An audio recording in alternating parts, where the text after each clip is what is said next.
energy into those beginning and intermediate courses within the sequence, and we do want to have that pay off with the advanced or that final course within that sequence. That's not to say that we'll run a course if it has 4 or 5 students in it necessarily, but we do try to make all efforts to run those courses if at all possible. Those courses are listed on page 6 and 7 of the board materials. And you can see those are courses that historically have healthy enrollment. We do see some classes that might have some lower enrollments within our world language, for instance, especially in world languages where we might have not as many sections in a language that we do in others. Spanish is our largest world language course offering, but then we also have course offerings within Latin and German that will have a smaller enrollment. We want to be able to offer those courses for 4 years to our students, so it may be that we have 15, 14 students at the AP level, but we want to run those. Those would be considered in that group.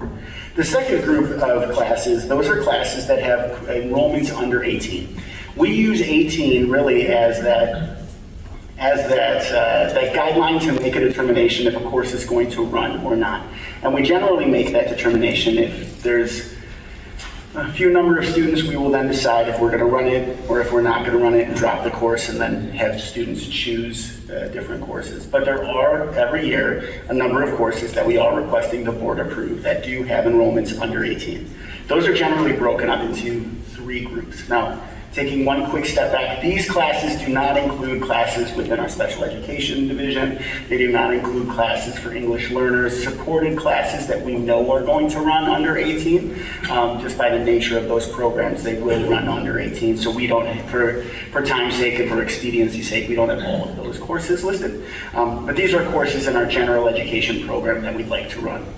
The first group are courses that have healthy enrollments, but based on the number of sections that we need to run, the division just comes out to be less than ideal. It may be a situation where we have 3 sections of 17 students, for instance. We have 54 students or 51 students.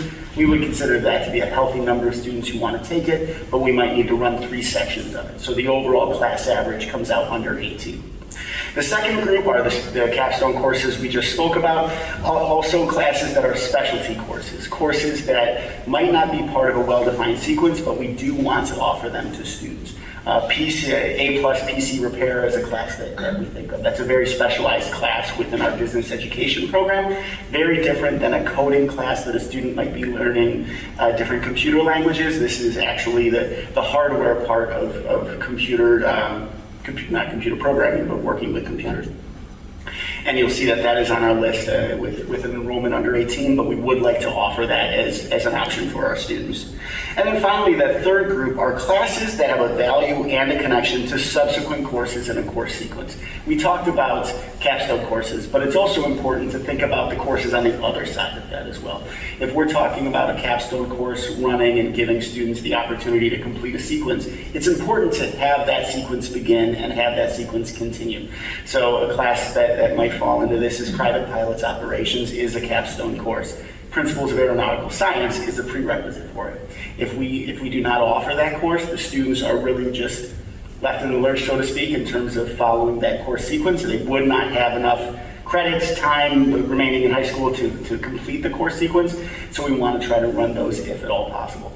All of these courses have been reviewed by the central leadership team to make the determination as to which courses we would like to run and which courses unfortunately would not be running. Not all the courses that came in under 18 are being recommended, but the ones that are for those reasons.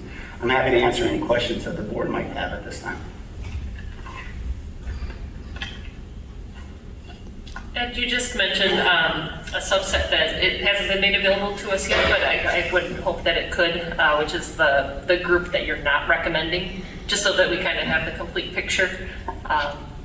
Sure, so I could talk to you a little bit in generalities about that. So within special education, the class sizes are governed by school code. So the number of students within a particular class within special education, we cap that at 13 students, if at all possible, based on school code and the presence of a paraprofessional within the classroom. So by nature, all of those, every class within our special education division would fall under that courses under 18. EL is the EL, for for our English learners program would be the same. We try to keep those 17 or under if at all possible, mainly because we will have students who are speaking multiple languages at home. Having a larger class size might become problematic as we're trying to work with students individually. Same thing with students in our alternative program. But I mean, we could certainly get those numbers if that's something you're interested in. And maybe I can rephrase it, rather than those that you are continuing to support, just not putting on the page, are there, I don't want to try to make up a class that's unpopular, but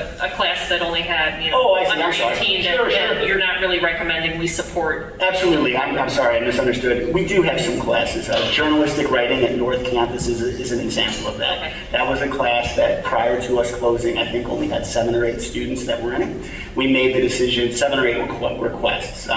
We made the recommendation not to run it for a couple of reasons. It did not have strong enrollment, and there was a journalistic writing class at South Campus that if students wish they could possibly take through a commuting period if they wanted to do it. Another option of that, another example is Intro to FCS Careers. That's an introductory class within our Family and Consumer Sciences program, which really gives an overview of the different offerings within FCS. We've had some success running it in the past, but other years it hasn't run. I believe this year it was at 11 students, and we felt, based on the number of students and wanting to be able to appropriately staff it and not just staff every class that has enrollments in it, we made that decision that it wouldn't run.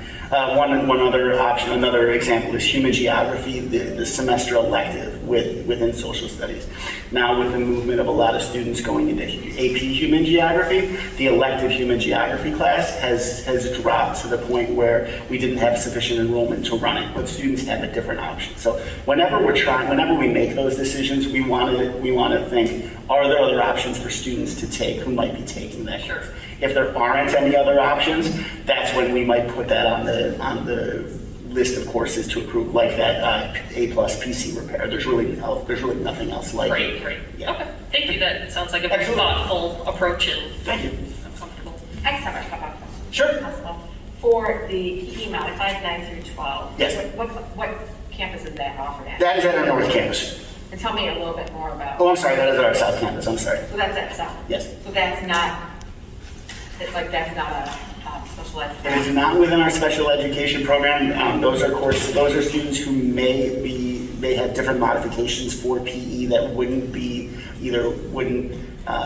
appropriate in a regular education class if there is a physical restriction or things along those lines. So we want to offer PE credit to the students, and so we have that class available. And then how do you get kids from North? Like it would be first period? Typically, they're South Campus students that populate it. We make it open to all students, so we would run it either first period or 8th period. Okay. And then looking at the music, because there's that shoot that just stuck out being so low in enrollment, 2004. If you had like one child that dropped that class, then you'd be down to 2. So what was some of the thoughts about those? Absolutely. So jumping into the last one first, advanced vocal techniques with key students. That is a partner class with Senior Madrigals, and so that is an audition program. So those students will populate into it. The audition program for music is still going on. We know that that's the companion class, so that class will fill up. But at the time when we're doing sectioning, we just don't have those numbers at this point. The freshman boys chorus and that freshman chorus vocal tech, that is something that we've spoken to the music department and Paul Lenardi, our division chair, about to say, in the past it was broken into 3 different segments. Where the freshman chorus was broken. There was a freshman boys chorus, freshman girls chorus, and a freshman vocal tech. We've combined the girls and the vocal tech together to try to bring those courses back. We know that still, ideally, it's not where we want it to be this year, but we're moving so that next year we wouldn't have that. We just didn't want to collapse everything all at once. Okay, so like looking forward, the first 2 would be combined. Looking forward, ideally next year it would all be combined into one class. In the past it was 3 separate classes. Next year we're recommending 2, and then we'll eventually move to 1. Okay. That is the goal, unless there is healthy enrollment, to keep it at 2. Yeah. And Ed, so what is our max class size? There really isn't a max class size. We use negotiated agreement tells us that a general education teacher could have up to 130 students on their caseload unless they are a music or a PE teacher, in which case it's 100 and 180. So we'll just use, a full-time teacher teaches 5 classes. So we use 26 as the dividing line for it. But we could have a class that has a little bit more or a little bit less. There's no specific per class limit. So then, for example, with some of these courses, when you say we open up 2 sections and there's only like, there'll be 15 in each section, but will those numbers potentially go up? They could possibly go up depending on if it's a beginning class in a sequence, they could go up. If it's an intermediate or advanced, they may not. Some of the classes might be a little bit smaller based on facilities. Certain classes like LTTV has very few workstations, so that we know that that's never going to hit 26. Like our classes, we keep at around 24 because of the number of available workstations. Same thing with science. So it may mean that in certain classes you can run it at 30, you can run it at 31. That would be stretching it a little bit because of space. But in other classes we wouldn't be able to. So that's when we would make that decision to run 2 sections. And how do we communicate with our students again too, if the course that they were interested in is no longer out? So the counselors will do that. The associate principals provide a list to the counselors of all the classes that aren't going to run. The counselors then have those communications with the students. At the time of registration or course requests, students choose alternate classes as well. So if a class that they've chosen as an elective does not run, the counselor can then go in and slot one of those alternates in and make those changes pretty quickly. Okay, that makes sense too, like you said, for electives, but for the courses that are in the sequence, there's most of them we're offering, right? It's not- Generally speaking, yeah. If a course is in that sequence that leads to a capstone, we try to run it if at all possible. Okay. We may not run a section at a campus if there is an option at the other campus, let's say, that we might combine it, but we would still provide some opportunity for students. Well, do we have students that commute then to other campuses for their courses? Mm-hmm. Yeah, pretty regularly, that's common. First and 8th grade. Okay. Back and forth, so. Got it. And for human anatomy, is that juniors and seniors, or is that? Yes, human anatomy is a junior and senior class.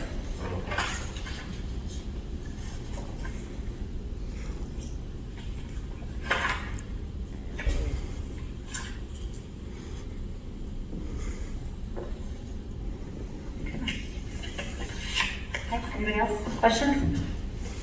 All right, well then I guess we can move forward. We're going to be taking action on this item.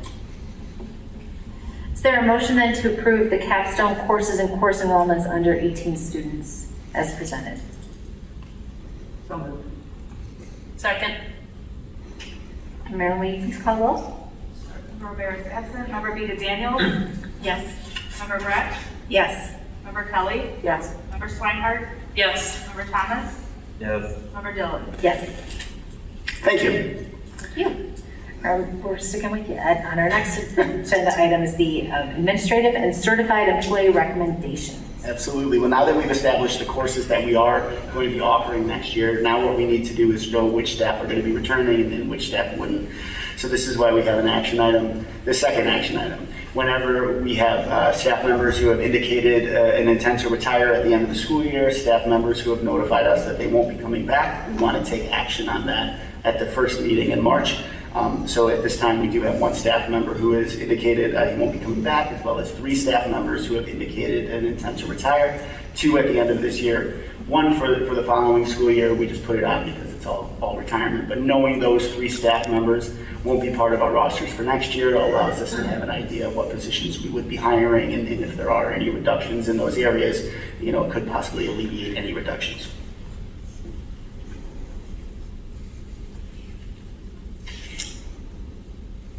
Any questions?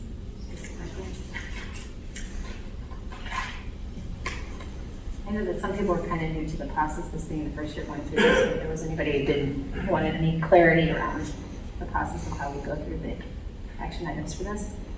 Yeah. You do? No, it's fine. So are we talking still about the resignations or are we past? No, we're still on the resignation and intent to retire, and the resignations and intent to retire. Okay. or intend to retire. And resignations versus retirement, is that like just what? Well, the retirement would be retirement and entry into the teacher's retirement system of Illinois at the conclusion of a career. Resignation could be just for a variety of reasons. And most of the time with retirements, they have told us a couple of years ahead, and we've planned this out. Yeah. Okay. We do have some staff members that will put in a retirement date 4 or 5 years in the future, but then scale it back a little bit. And so in this case, 2 of the 3 were actually all three of them have moved it up a little bit, which is allowable for the contractor language. Ed, when it comes to resignations, I mean, I know that sometimes this comes across at various times during the year, but it's usually cyclical, because to Carrie's point, this is our first time through. So is there a certain window of time that most teachers would give notice that they intend to leave so that, you know, can hit a hiring cycle? Could you talk just a little bit about that? Absolutely. Yeah, we'll generally see them march through the end of the school year, sometimes into the summer as well too. But generally, you know, if we have staff members who are looking for positions at different school districts, if they're looking for administrative roles, let's say this is the time when school districts are hiring, so we might get resignations for that, or if people are moving, we'll get those resignations. So we generally see the majority of them now until the end of the school year. We will have some that come in over the summer, and we just adjust accordingly when we have those. But typically, we will see that for the certified staff from now until the end of the school year. And do we have a process? I know on the grade school boards, they have a process of like an exit interview. Do we ever do exit interviews, or how's that? I speak with people, yeah, absolutely. Okay. So the process, like, do you kind of go through a whole interview of questions? Absolutely. We'll have, it's depending on the position, sometimes that's handled at the divisional level, but generally I'll have those conversations with the people as well and go through a formal process with them. Okay. It's for all of them, even if it's an honorable, which, Absolutely. okay. Do you keep that data of like, why are people leaving? What's where they heading? Absolutely, yeah, and we know that, and then if there are things that we can adjust, we certainly use that information to make adjustments or provide different training opportunities if it's something that a person says, you know, they wish they had or something that they like to see, absolutely. Anything else? Okay, and we have a motion then to approve the administrative and certified employee recommendations as presented. So why are we? Yeah, we do. I know, I'm sorry, I guess we'll pause for a second and, Yeah. I mean, it does seem unusual for us to take action during a committee of the whole meeting, but this is standard. We have done it before, but it's hard to remember because nothing about our meetings has been standard lately. Can you talk about there's some HR timelines in place that come up this week and then the next week. So that's the reason why we're asking the board to take action on these 3 specific items. There's others that we're not going to be taking action on, but let's talk more about that. Absolutely. So prior to the committee of the whole structure, when there's always been 2 board meetings in March. The first board meeting was a special board meeting, which was truly just for HR, and it was first readings, like you're seeing, as well as action items. So that was really what this part of the committee of the whole meeting is for. School code timelines tell us if we are going to make any reductions to our teaching staff, to our certified staff, as well as our non-certified staff, we have to have those done within a particular period of time prior to the end of the school year. So for us, that's the March board meetings. So what we need to have is action at the March 21st board meeting so we can notify any staff member who's not coming back, as well as notifying the staff members that we are inviting back of that decision. But in order to have all of the information ready for that, we need to know who is going to be back with us and who is not going to be back, what classes are going to be offered and which classes aren't. That was historically handled at the special board meeting, which was the second Monday of the month in March prior to the committee of the whole structure. Once that was established, then me and the other people within HR would be able to say, okay, now that we know who is going to be remaining in the science department, let's say, we now know, do we have a reduction in force that we have? Do we have to hire new people and move from there?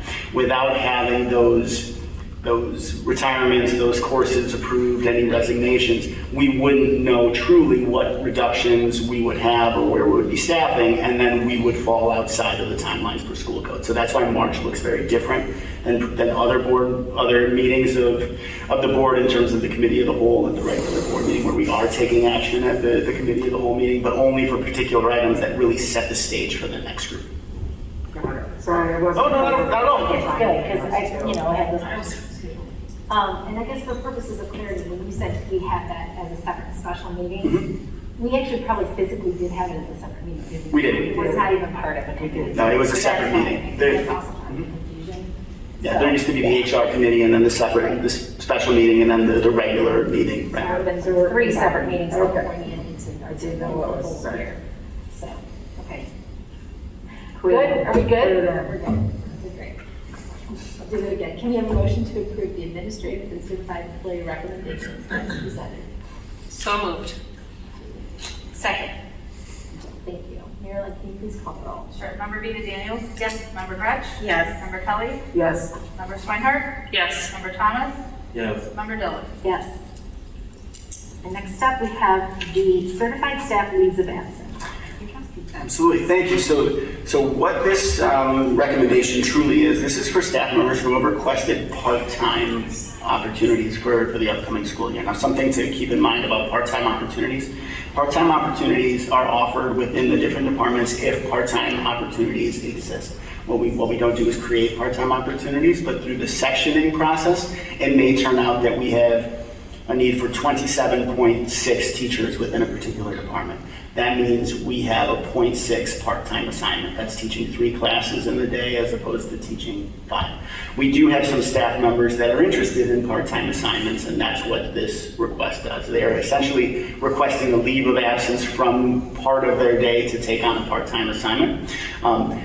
If we didn't have those, we may have a need where we would have to reduce staff members in order to fill that 0.6 if they were 1.0 moving down to 0.6. So every year in the March board meetings, and sometimes even into April, we'll have staff members who will say, there's a part-time assignment within French, I'm interested in that, I'm going to request a part-time assignment. They would do it this way. We actually did receive another one after we had already prepared the board materials, so we'll have another item just like this next Monday as well. This then gives us another piece of data that we look at when we are going department by department and division by division to determine who is going to be remaining, who is full-time, who is part-time, and then should there be any reductions in force, what the nature of that reduction would be, and unfortunately who those staff members that it would affect would be. So this is just full-time to part-time? Correct. Okay. Yeah, and again, the reason we're taking action on it is so that way now we know if there are any reductions, who those would be and where those would take place. Right? We have a motion then to approve the certified leaves of absence as presented. So moved. Jill? Yes. Okay, Marilyn, can you please call the roll? Member Gretsch? Yes. Member Kelly? Yes. Member Swinehart? Yes. Member Thomas? Yes. Member Vita Daniels? Yes. Member Dillon? Yes. Thank you. Absolutely. Appreciate it. So the action items for tonight's meeting are done. Now we'll move into the first reading and then next week the second reading of personnel items. Before we get into that, I just wanted to give a little bit more information about the sectioning process and a historical look at where we've been and what we are anticipating for next year. So at this time last year, at the special board meeting in March 2021, we were requesting of the board 253.3 instructional FTE. At that time, that was an increase from the previous year. That's what we were anticipating to have as our instructional FTE. Now, some things changed between March 2021 and now. The first thing that changed is we came back to the board, you may remember, for the request for the 1.0 teacher within our academy program. So that brought up our staffing level.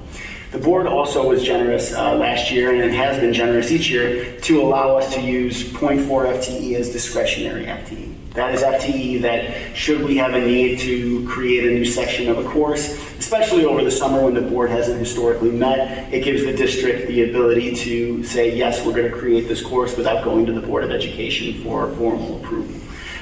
because the board has already approved it and the administration uses its discretion to determine, yes, if this is needed or not. We did use all 4 of that discretionary, all 0.4 of that discretionary FTE this year. 0.2 of it was for Academy. We expanded Academy again into the second semester. And then we used one section, we created one section of consumer economics for second semester, and we created another section of math for semester. So that took up all of our 0.4. So what we have this current school year, we are currently at 254.7 FTE. That is our instructional FTE. For the 22-23 school year, we are requesting an overall FTE number of 255.8 instructional FTE. That is an increase of 1.1 FTE. Again, this is all arrived at by taking a look at the actual course enrollments within each course, within each department, and then determining which courses are going to run and which courses aren't going to run. The capstones in under 18 that we just spoke about are a big part of that. A couple things to keep in mind.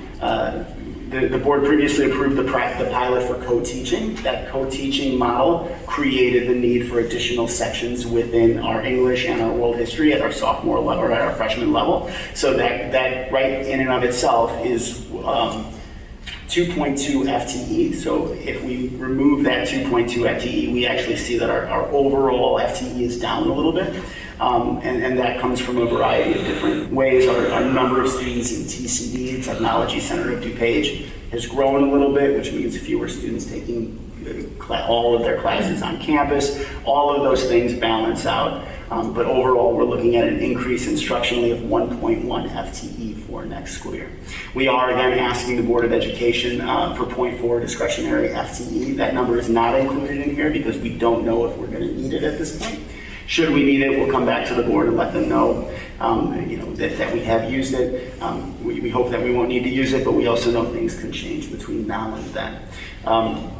There is also a recommendation later on in the agenda that talks about some additional positions. Those are non-instructional positions. Those are support positions. Those numbers are not included in this. This is truly instructional FTE. It's an apples to apples comparison with the number that we have. Sure. Sure. This right here is just the preface for the information that we're getting into to talk about where we are staffing wise. So those numbers that you tell me, they're not in there right now because we're still working through those. We know that could change. As Dr. Kilray used to say, that's the lowest the number is going to be. It could possibly grow.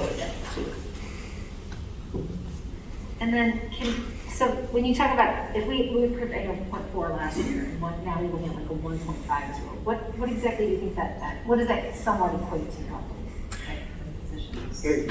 I'm not quite sure I follow the 0.4 for discretionary or? Right, for the discretionary. What does that like equate to like person or class number? It would be, so that 0.4 is 2 annual classes if you think of that. So, or 4 semester-based classes. And it's sections, right? Correct. Okay, so it's literally, yeah, okay. Yeah, it was adding one section of consumer econ, that was a 0.1, one section of an algebra first semester, that's a 0.1, and then 2 sections of academy was 0.2. So with all that being said, that allows us to create our staffing projection for next year, and that is what begins on page 11. On page 11, through page 14 of the board materials are the names of all of our non-tenured staff. Those are our certified instructional and support staff, as well as our certified administrative staff. Part of that school code timeline that I spoke about talks about making the decisions about people moving on in terms of a tenure track, or if there's any reductions or honorable dismissals if the position doesn't exist. Looking at the information beginning on page 12, group 1, that's certified staff to be non-renewed or honorably dismissed. We do have 5 names. Unfortunately, we are going to have honorable dismissals for 5 staff members. 3 of those staff members are currently in replacement positions. That means they are in a contracted position for a staff member who's on a leave of absence. By nature of that role, they knew that the staff member was going to be coming back. The position only existed for a semester. School code does say we still have to go through the formal process. We do have 2 part-time staff members that, given the overall sectioning numbers within the two departments, we unfortunately don't have sections sufficient to keep them in their roles, and so we do have to go through a reduction for those two staff members. Those are the only staff members that we have the reduction in force for.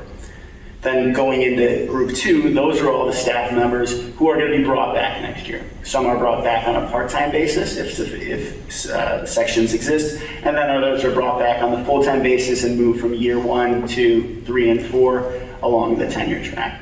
One thing to take note of, we do have 10 staff members that we are recommending be placed on tenure. They're currently in their 4th year of full-time employment with the school district. This is group 2H. We are recommending that they move forward and be awarded tenure. Looking at it, yeah, Oh, sorry, can I ask you a question? Sure. At the high school level, could you just remind us, what is tenure Sure. at LT? Tenure is governed by the state of Illinois, so it's not different from school to school. Okay. It's based on 4 full-time years of service within that school district. Typically, you think of it as consecutive years of service, but there are some carve-outs if a person moves from full-time to part-time along that way. But the quick and easy version is 4 full-time years of service within the school district. But what's the benefit of it for, I mean, what's the, you know, in higher education, there's a lot of other stuff that goes along with it. So I'm just curious what it means. Absolutely. Tenure provides different protections for the staff members under school code. There's really no change in terms of individual employment within a school district. There's no provisions within contractual agreements for tenured versus non-tenured. It really just affords different protections and different procedures for staff members who are tenured versus non-tenured. But that is all governed by school code. So that would be the same here, Downers Grove, New Trier, it's all the same. When you say protections, what, I think that's what we're. Certain things, if there is going to be a dismissal of an employee who is tenured versus non-tenured, there's different procedures that one would follow if a staff member is a tenured staff member versus a non-tenured staff member. Same thing if there's going to be a reduction of staff members, tenured versus non-tenured. School code gives tenured employees different provisions, different protections under the law. Are they evaluated differently? They are not. The process is the same. The process is the same. The only difference is the frequency of the evaluation. For non-tenured staff members, the school code says that happens once every year. For tenured staff members, it's once every other year, but the process is the same. Thanks. Absolutely. The tenure doesn't transfer with them when they go somewhere else, right? It doesn't automatically. It can. If you have a staff member who is tenured in one district, moves to another school district based on the ratings that they had earned in evaluations at the previous school district, they could have accelerated tenure. It doesn't automatically transfer, but there is a provision for accelerated tenure. Do we accept that too? Yeah, school code states you have to.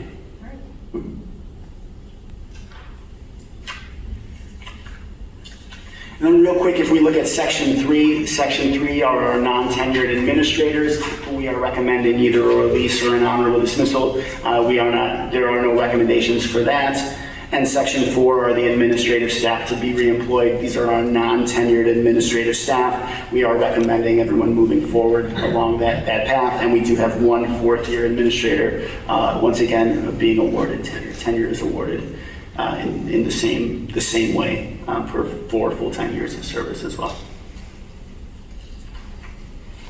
We don't anticipate many changes on this memo between now and Monday night, but it certainly could happen if we have further employment action. If we find out that another staff member is interested in retirement or leave of absence or leaving the district, that could affect which staff members are being honorably dismissed based on a reduction of courses that are available. Should there be any changes, we'll make the board aware.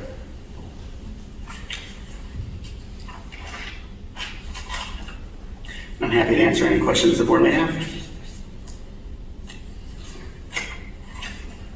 Okay, so now we're moving on to. So the next item that begins on page 15 is really just the resolution that accompanies the last information. Staff members who are being reduced, staff members who are being honorably dismissed because sections don't exist. There is a formal process, a formal resolution process that's governed by school code. This action item, or this first read, which we'll see the second read on Monday, is just the formal action of that. We do have, and again, if we have any changes, we'll make the board aware of that as well.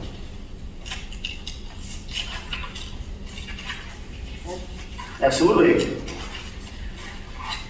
The next item on page 23, this is a very similar item, but it relates to paraprofessionals. Paraprofessionals, through the collective bargaining agreement, have a process by which all first-year paraeducators are released at the end of their first year. The reason being is that we don't know what staffing we will need from a paraeducator standpoint until special education has had a chance to complete all of their IEP meetings, all the intake meetings for students who are coming into the district, complete any case study evaluations that are going on right now.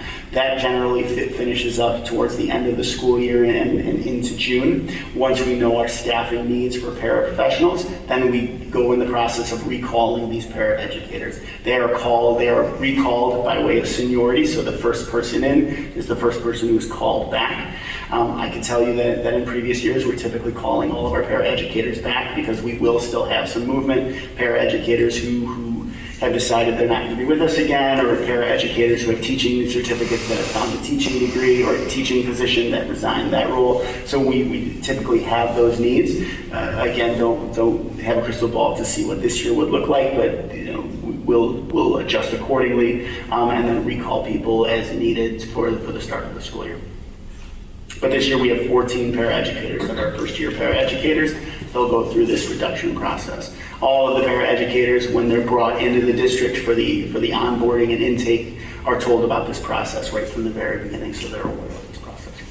Does this ever hurt us to like let them go and then have to go through this process? Do they ever kind of think, my job might not be steady, so I might be looking around? No, we speak to them. I think that's where the communication comes in, because we speak to them to make them aware of that, to let them know we can't offer a position unless we know that a position exists, and so we don't know those positions at the time that school code says we have to make these reductions. Keep in mind we're doing this in March because school code says we have to let people know within a given time before the end of the school year. In March, we don't know what our overall special education needs are going to be for one-to-one paras, direct support, life and transition paras. So we have to go through this process. We're only doing that for first years because we know that generally any fluctuations in our staffing model can be absorbed by first-year staff members who have decided they're not coming back, or other staff members who are coming back, so we can generally recall all of our staff members again.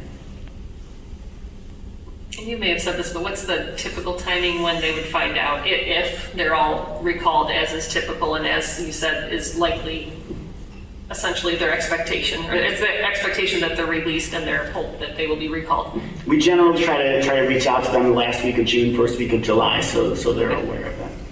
Okay. Absolutely. Again, this is the first read, so the board will receive a second read on Monday night. I don't anticipate there being any changes. The only change that could happen is if we hire a paraeducator between now and then, you'll see their hire as well as the recommendation for release at the end of the school year, which looks a little odd, but that's just to follow through with school code as well. And on that note, is the first year, that's part of like the code, it's always the first year? Yeah, that is through our contractual agreement that we do that, right? School code just says that if there's going to be any reduction, it has to be done by a specific timeline. School code doesn't say first year, that's our procedure through the contract, yes. Okay. Mm-hmm. And that's been a long-standing process that we have. All right, any other questions?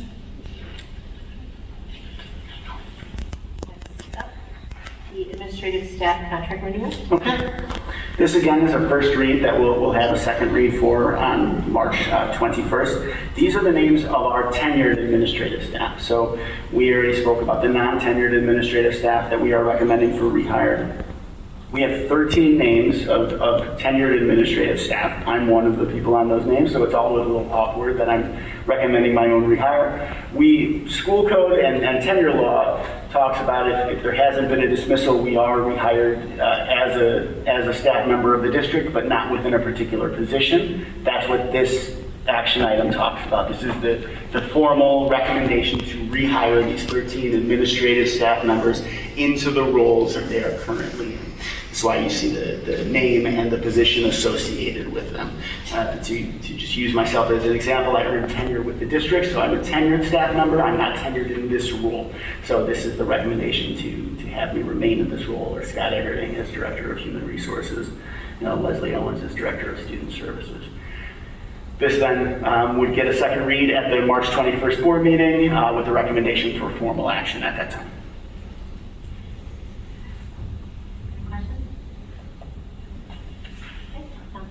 Okay, thank you.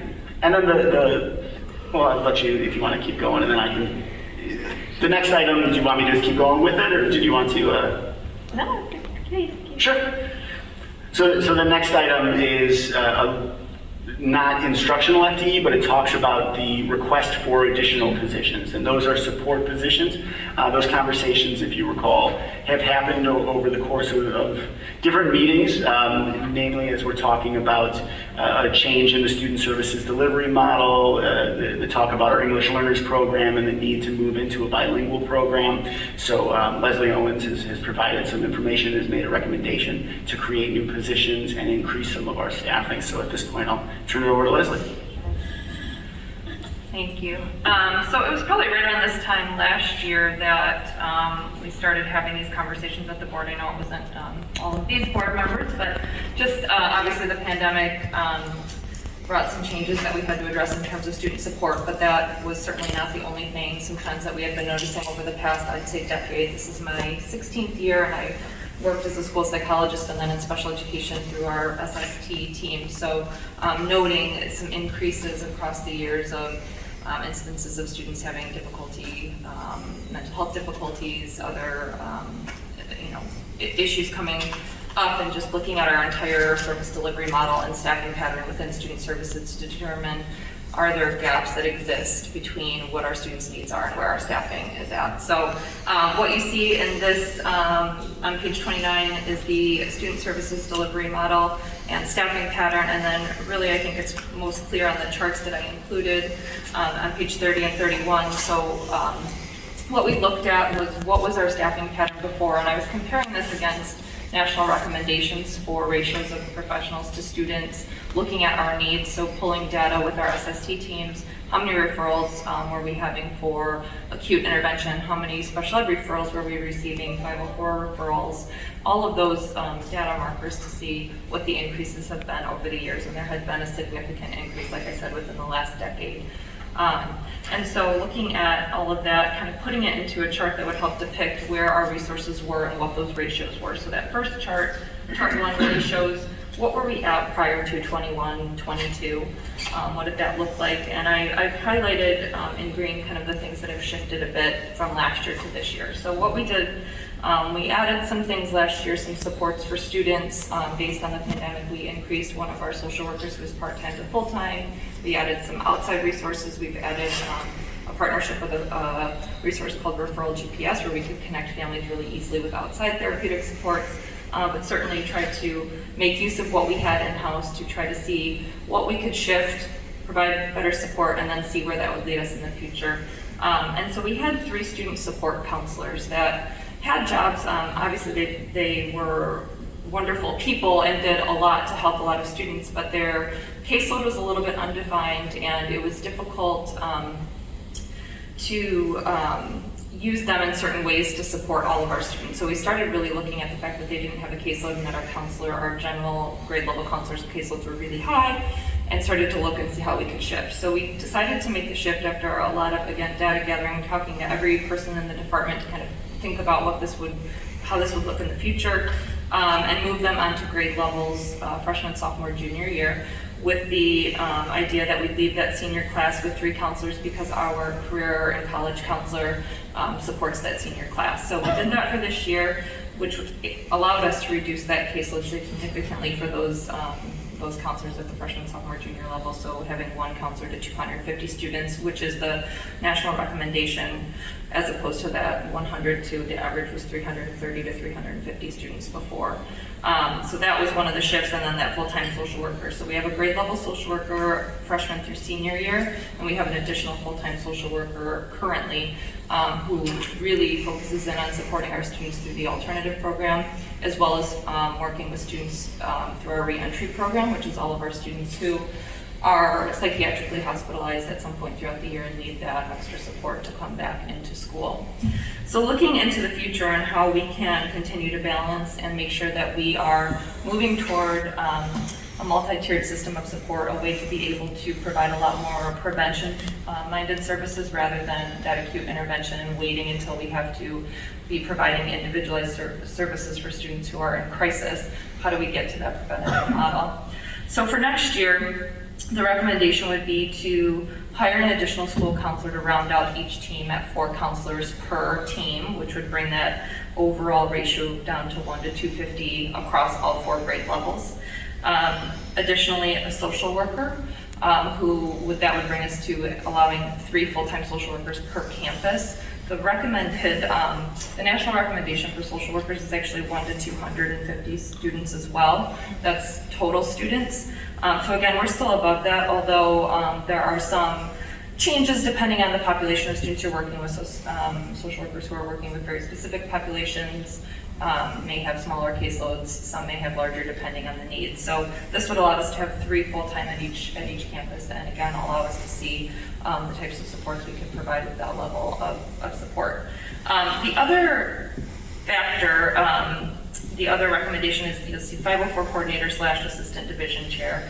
And where that comes from is that our student support counselors previously had a hand in our 504 plans insofar as kind of the coordination of those plans.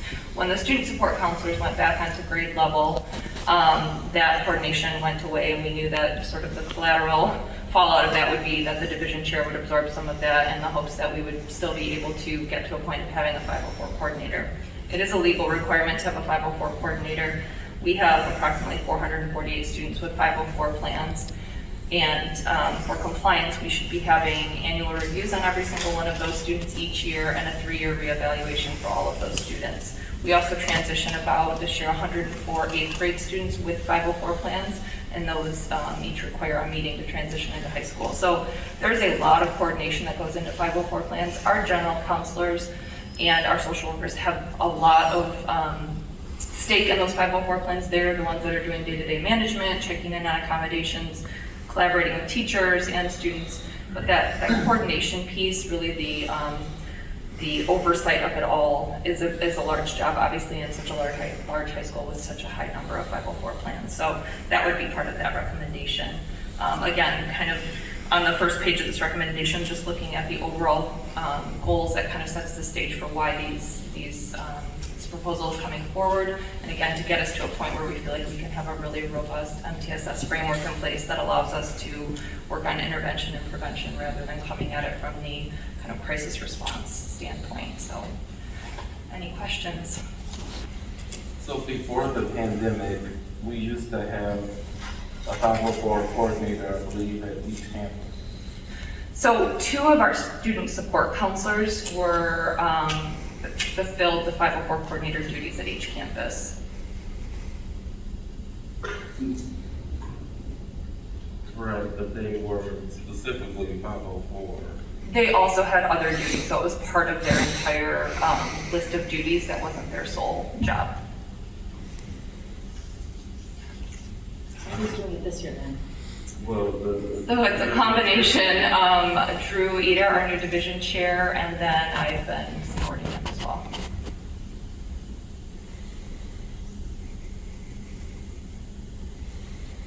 Leslie, you mentioned that the national level of social worker is 1 to 250 students, but we're still going to be at 1 to 665. Do we need to ask for more than what we're asking for here?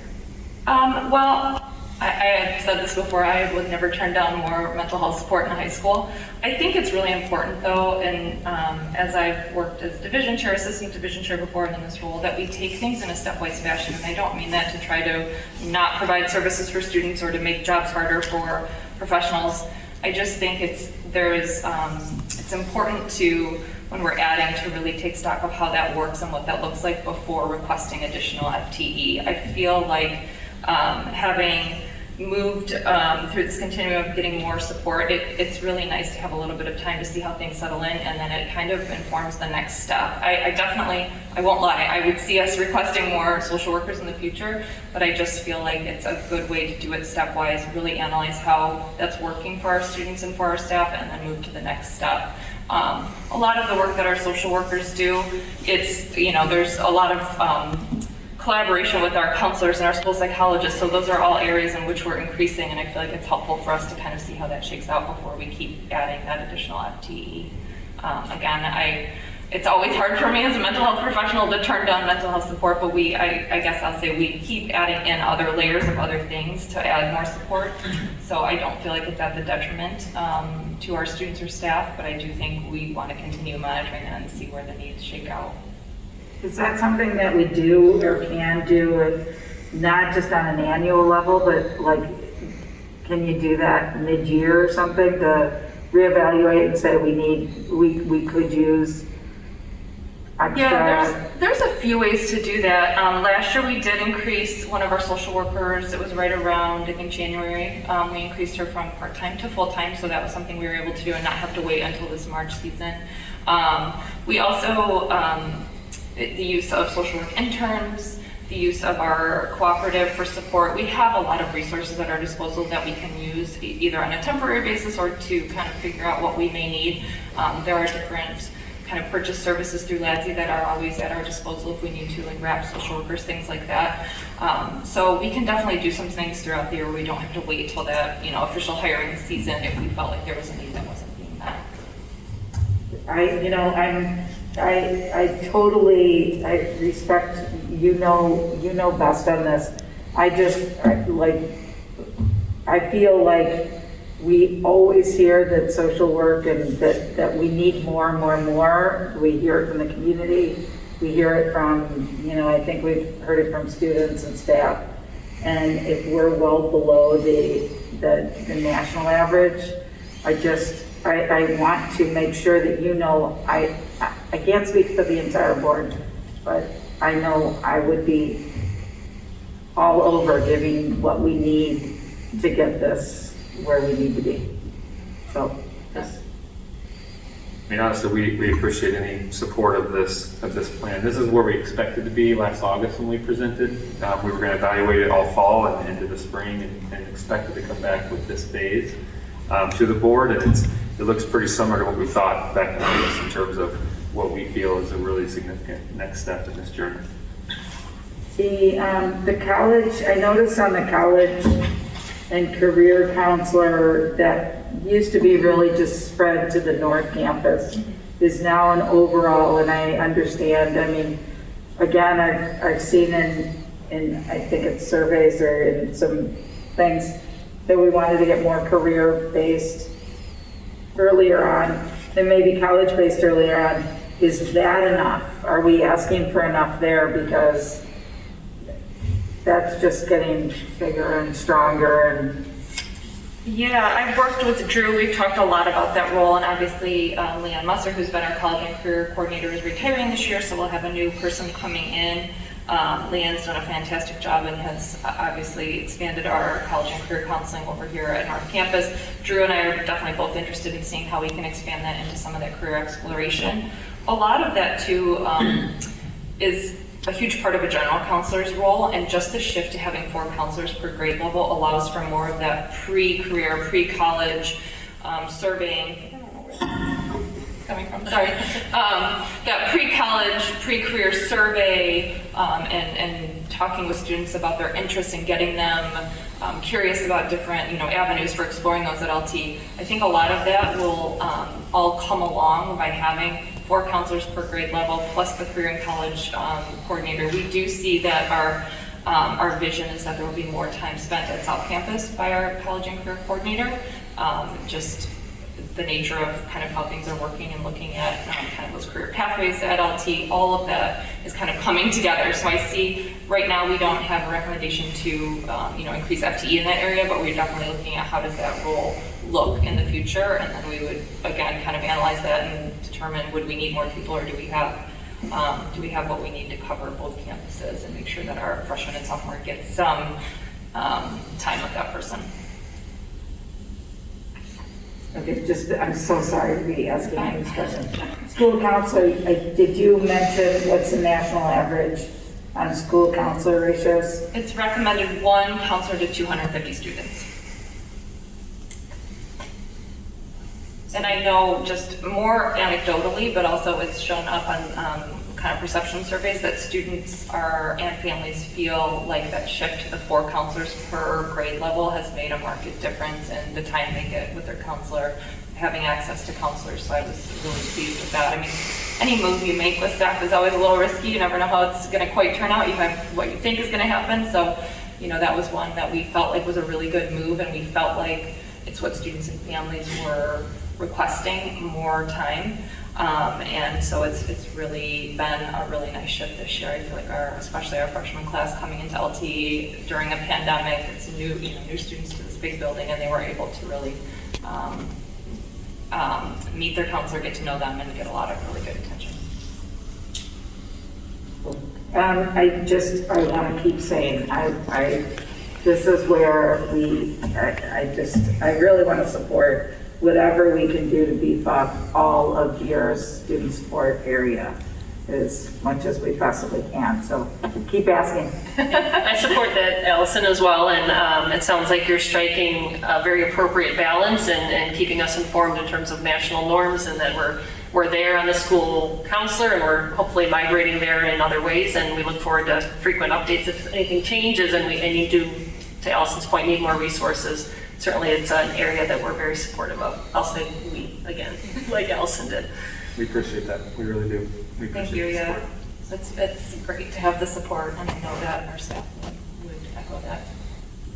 I just have a couple of questions. Sure. So, and following up on Allison and Julie, so when you say, and this is what maybe I don't understand, what the national average is to what best practices is. So what, are they interchangeable? Those are pretty interchangeable. So each national organization, National Association of School Psychs, social workers, even the state of Illinois through their recommendations through evidence-based funding, they always set markers of this would be best practice, because we know then students' needs in general can be met. And they're taking into account kind of an average of what students' needs are. So every school is slightly different, every population is different, but those are sort of interchangeable terms, the recommended ratios, best practice ratios. And again, those, like I said, there's differences at each school that can make those ratios appropriate, more appropriate or less appropriate. So it's important to really look into the context of your school and your population, and have other markers for kind of determining what's working and what's not. So the best practices, the state average for the social workers would be 1 to 250. I don't have an Illinois state average. I just have the national school social work average on You that go one. off of national or state? I guess this is where I get so confused. So I kind of look at all of them and then just again compare that with our in-house data, because some of it just doesn't apply and some does. So I think those are always good benchmarks. They're just not always the most appropriate for every school.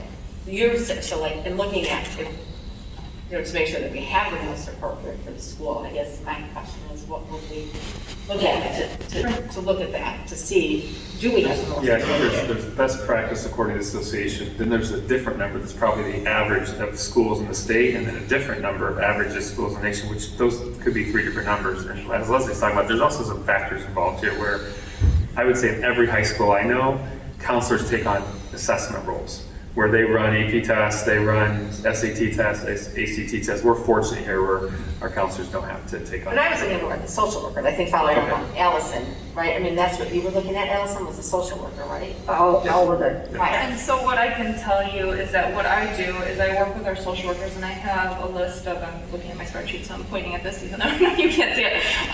Just kind of what does their week look like? How does it break down? How many students are they seeing? What does each of their caseloads look like? How many special education students? How many students with 504 plans? How many gen ed students? Because that all equates to time, and it's how many hours in meetings, how many hours in prep, how many acute intervention for a crisis are you working on each week? How many reports from the Speak Up line? So I keep all of that and track that to kind of see where we're at. Obviously, being newer to this role last year, new to the division chair role in this department, I'm just starting to really look at this, and there's more anecdotal than hard data for that over the past few years, but I'm trying to get us to a point of having those benchmarks to see, is this a workload that can feasibly be met, or is this something where we need more staff? So, Because I would hate to have it be where we leave kids out. I mean, I think that, I know that there's only now 3 of us that have spoken up on it.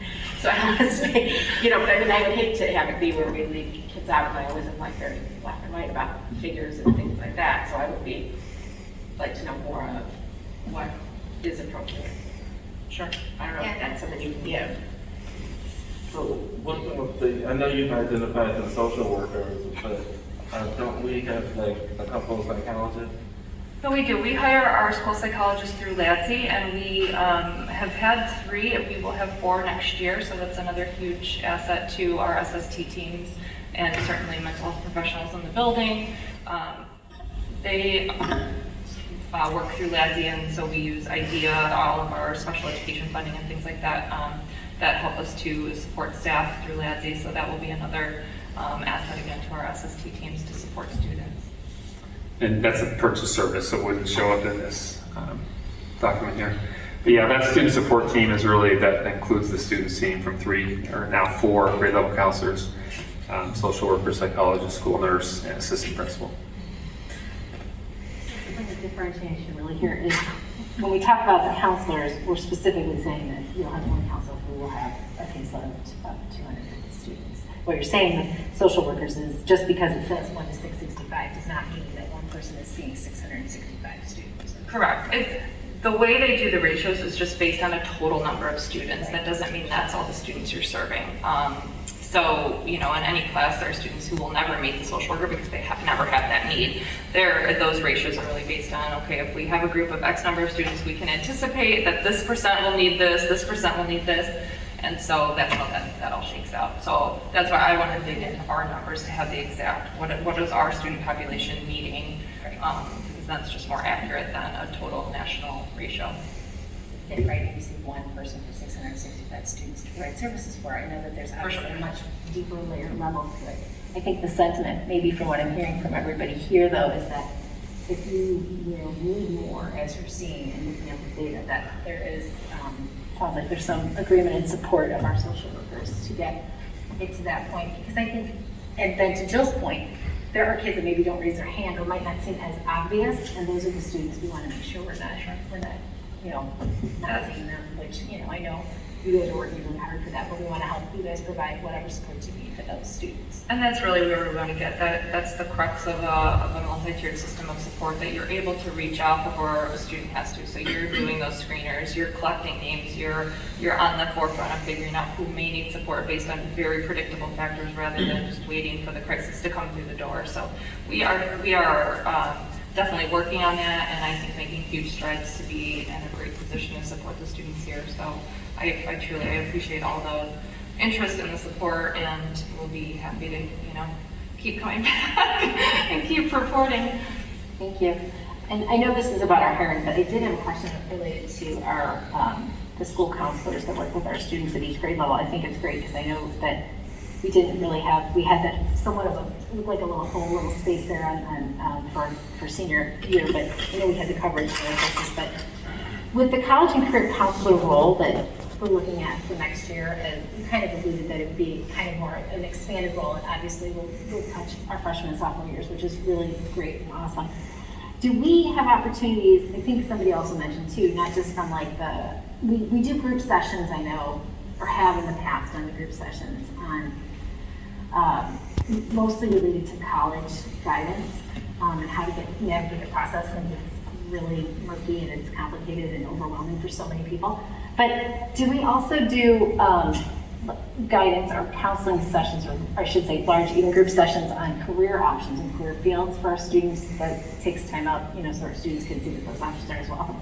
Sure, we try to, give students a balance of, whether you go to college or not, the career is at the end of that. So there's a lot of career exploration that comes through that process, whether it's also college-minded. Obviously, things like our TCD programming, some of our programming like culinary arts that really leads toward a career path.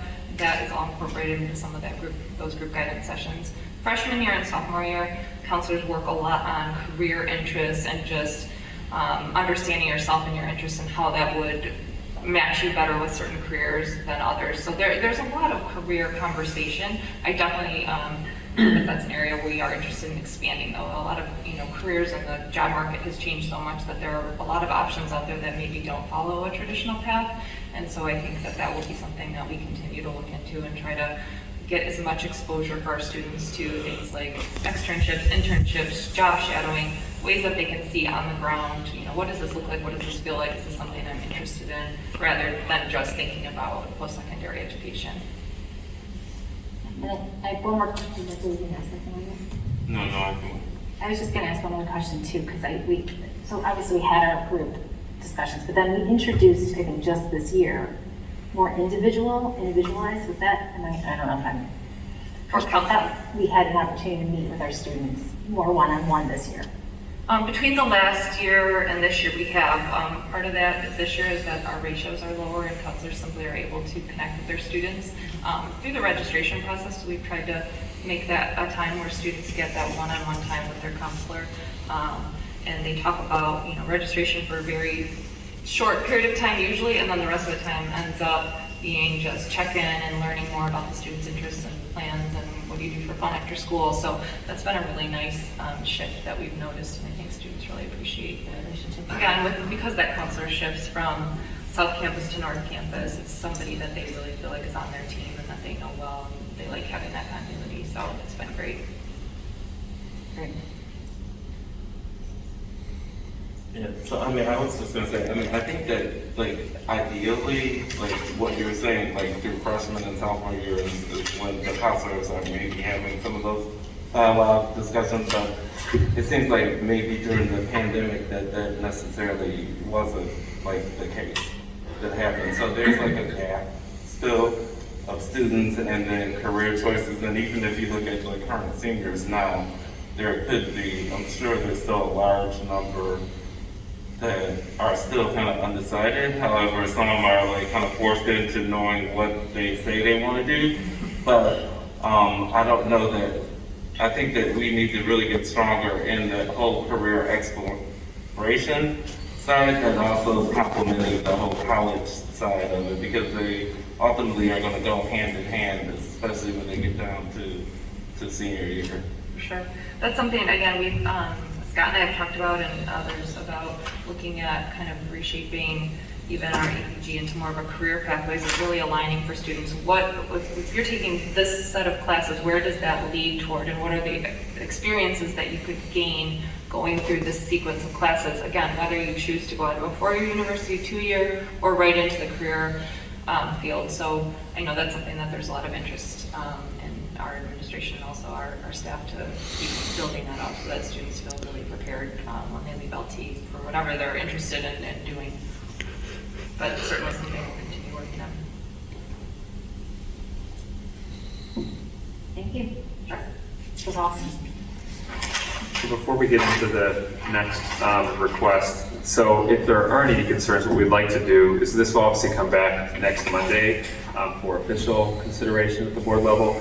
But if there aren't concerns, we'd like to post these positions as anticipated openings tomorrow to get, it will give us a week head start on that if we can. So, again, let me know if there are any concerns with that. We can always wait until next week if we need to, but it always helps to get them posted sooner rather than later. Okay. Well, looks like. Yep. Okay. Thank you. And then do you want to say? The next on page 33 is regarding the bilingual coordinator. This is a continuation of the conversation we started in November when we were able to present to the board about our English learner services. We talked back then about a recommendation for a bilingual coordinator, so this is the formal representation of that recommendation. Again, there's a little history here on our English learner program, which is our current enrollment of 147 students. 108 of those students are Spanish speakers. The other students represent 17 different languages. 70% of our EL students are also considered long-term ELs, meaning they've received service for longer than 6 years. So that, means that precludes their time at LT. And that isn't necessarily a bad thing, good thing. It's just a piece of information to note and definitely can inform our programming. We also have 47% of our EL students are duly identified as students in special education. So that's a number that we monitor closely that is high and something that we want to make sure that we're mindful of. Again, because we're a unit, or not a unit district, we are a single high school.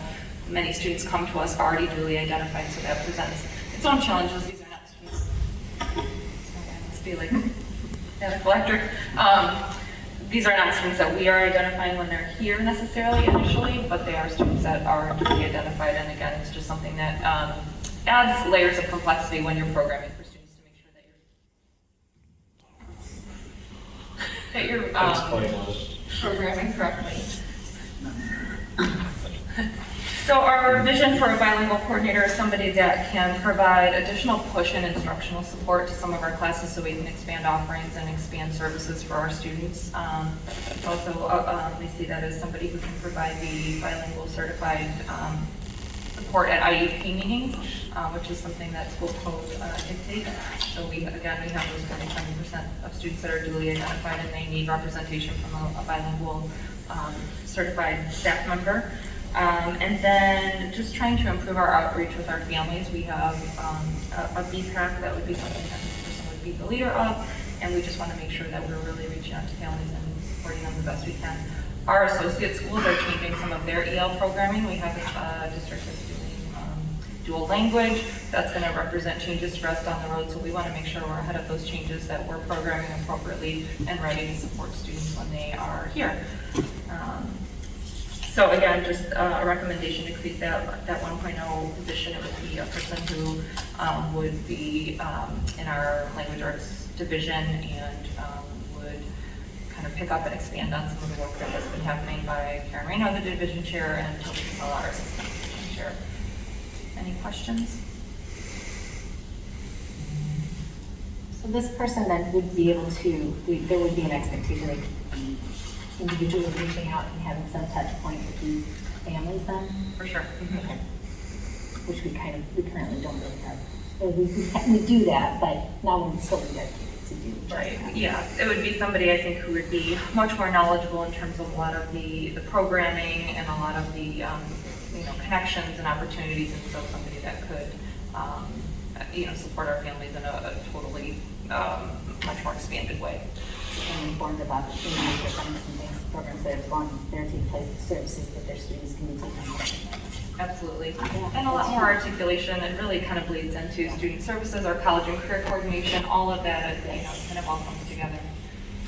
Yeah, I feel like anecdotally I've heard that it'd be nice to have someone who is doing that extension, that reach out to connect with those families and say, because you just don't want them to go around thinking they've missed something or missed an opportunity that other people are aware of. And just so I'm clear, based on our current population, would this person solely work with Spanish-speaking families and students, or it's broader than that to encompass these other 17 languages? And how does, the person doesn't know 19 languages, including Spanish and English, right? So how do they provide support for some of those smaller population languages? So they are experts in language acquisition and proficiency. So there are language acquisition and proficiency standards that we can integrate into all of our courses. So this person, it doesn't depend upon the language being spoken, but the what they know about how language is acquired and what you work on first, second, and next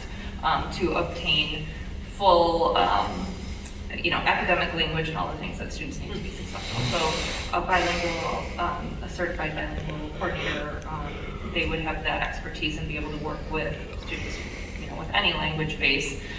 Certainly, if the student speaks a certain language, we would have other supports for that student that would be based in that language. But this person could really help expand just language proficiency standards across the board and provide those services in that way.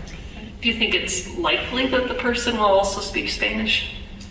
Or is it too early to be speculating? Too early to tell. Yeah. With our population, that would be key for us because that's our largest population group. but again, certainly they have a lot of expertise across Okay. positions. That's something that we put in the recommended qualifications and assume for the post. Okay.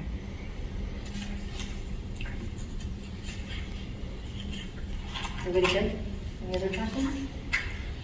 So this is another position that if there are no concerns, we'd like to post this as anticipated rather than wait a week. But again, this will come back next week for official approval, but we'd like to get a head start on this if we can. Everybody good? Thank you so much. Okay, thank you, Leslie.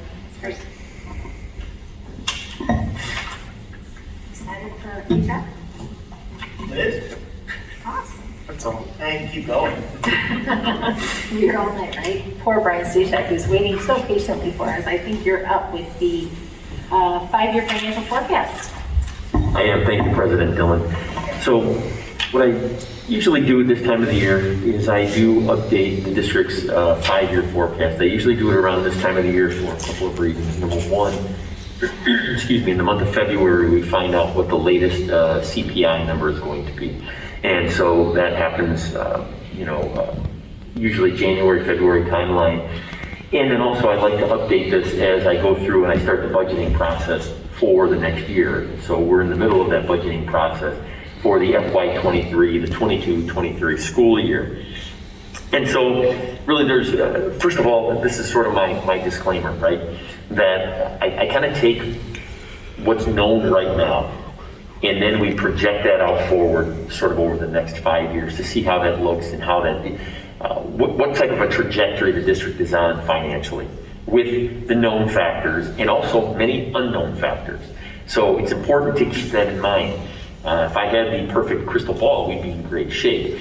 And so the numbers that you see here tonight are in no way, shape, or form to be taken as this is it, we're in this great shape and here's where we're going forward. And the reason I say that is because even last year, in my 5-year forecast for next year, I would never have put in a 5% CPI. Typically it's around 1.8 to 2%, and CPI, of course, being a measure of inflation. I never would have had that number in that forecast, and lo and behold, here we are, which is really the cap for where we can go as far as that increase. And again, that's an increase to the tax levy. And so that's what I mean when these forecasts, as much as I know right now is what I put in there, yet that may be very different 6 months from now, a year from now, and so on down the line. I would like to think that the forecast for the, obviously next year and the first 2 years is probably fairly accurate. Once you get into years 3, 4, and 5, the accuracy really starts to fall off the table as you go. But again, we're taking what we know right now. We're kind of putting in a best guess scenario and saying, let's take a look at the trajectory of the district with what we know right now. And so really that's what I end up doing with this. I talked about on page 36, I talked about a lot of the assumptions that we use, some known and many unknown. And so, for example, let me kind of just walk you through the major revenue assumptions that we have. So the current CPI increases for our tax levies, there are 2 that are known right now. The 2021 tax year, which is 1.4%, and the 2022 tax year, which is 5%.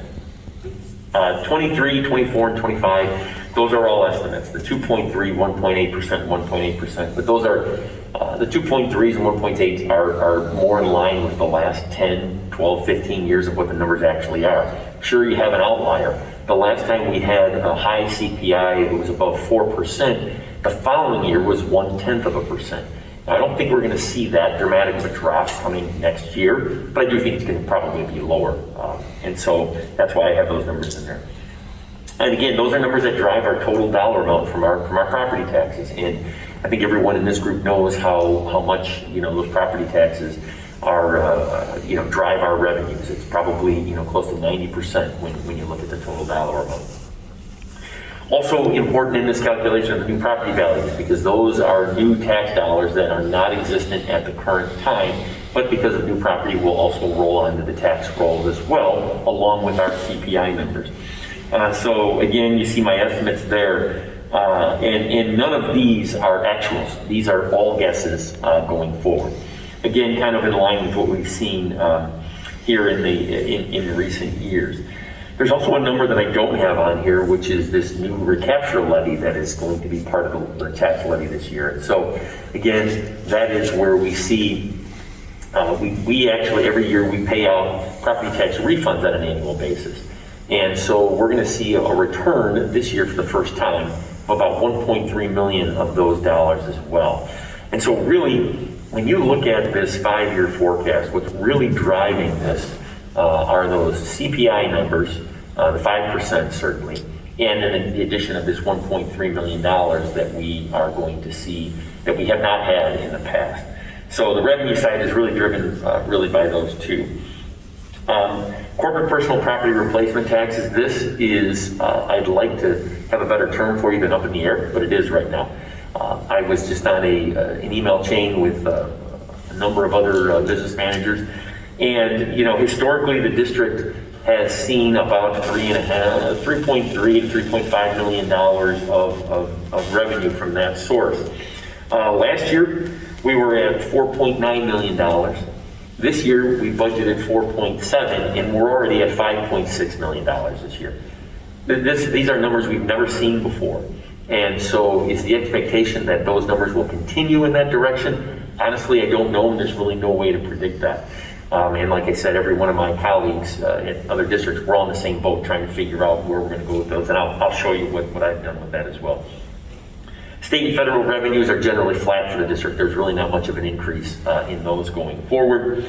Earnings on investments, we're still taking quite a hit on those because as we talked about, we're reestablishing a portfolio after we left the Township Treasurer's office last year. And the issue with that is, from an investment perspective, we could not have left at a worse time when we started looking at investments, as investments were near zero at that point. We're kind of holding off on doing some longer term investments as we're now starting to see some of that market turn around. Everything is invested short term right now, but we're starting now to look at reevaluate the numbers that we're seeing as far as some longer term investments, and we'll be doing some longer term investments going forward. And so that's why you'll see those numbers being ramped up there as we go through time. Any questions on the revenue assumptions at all? All right, hearing none, we'll move on to sort of the expenditure assumptions.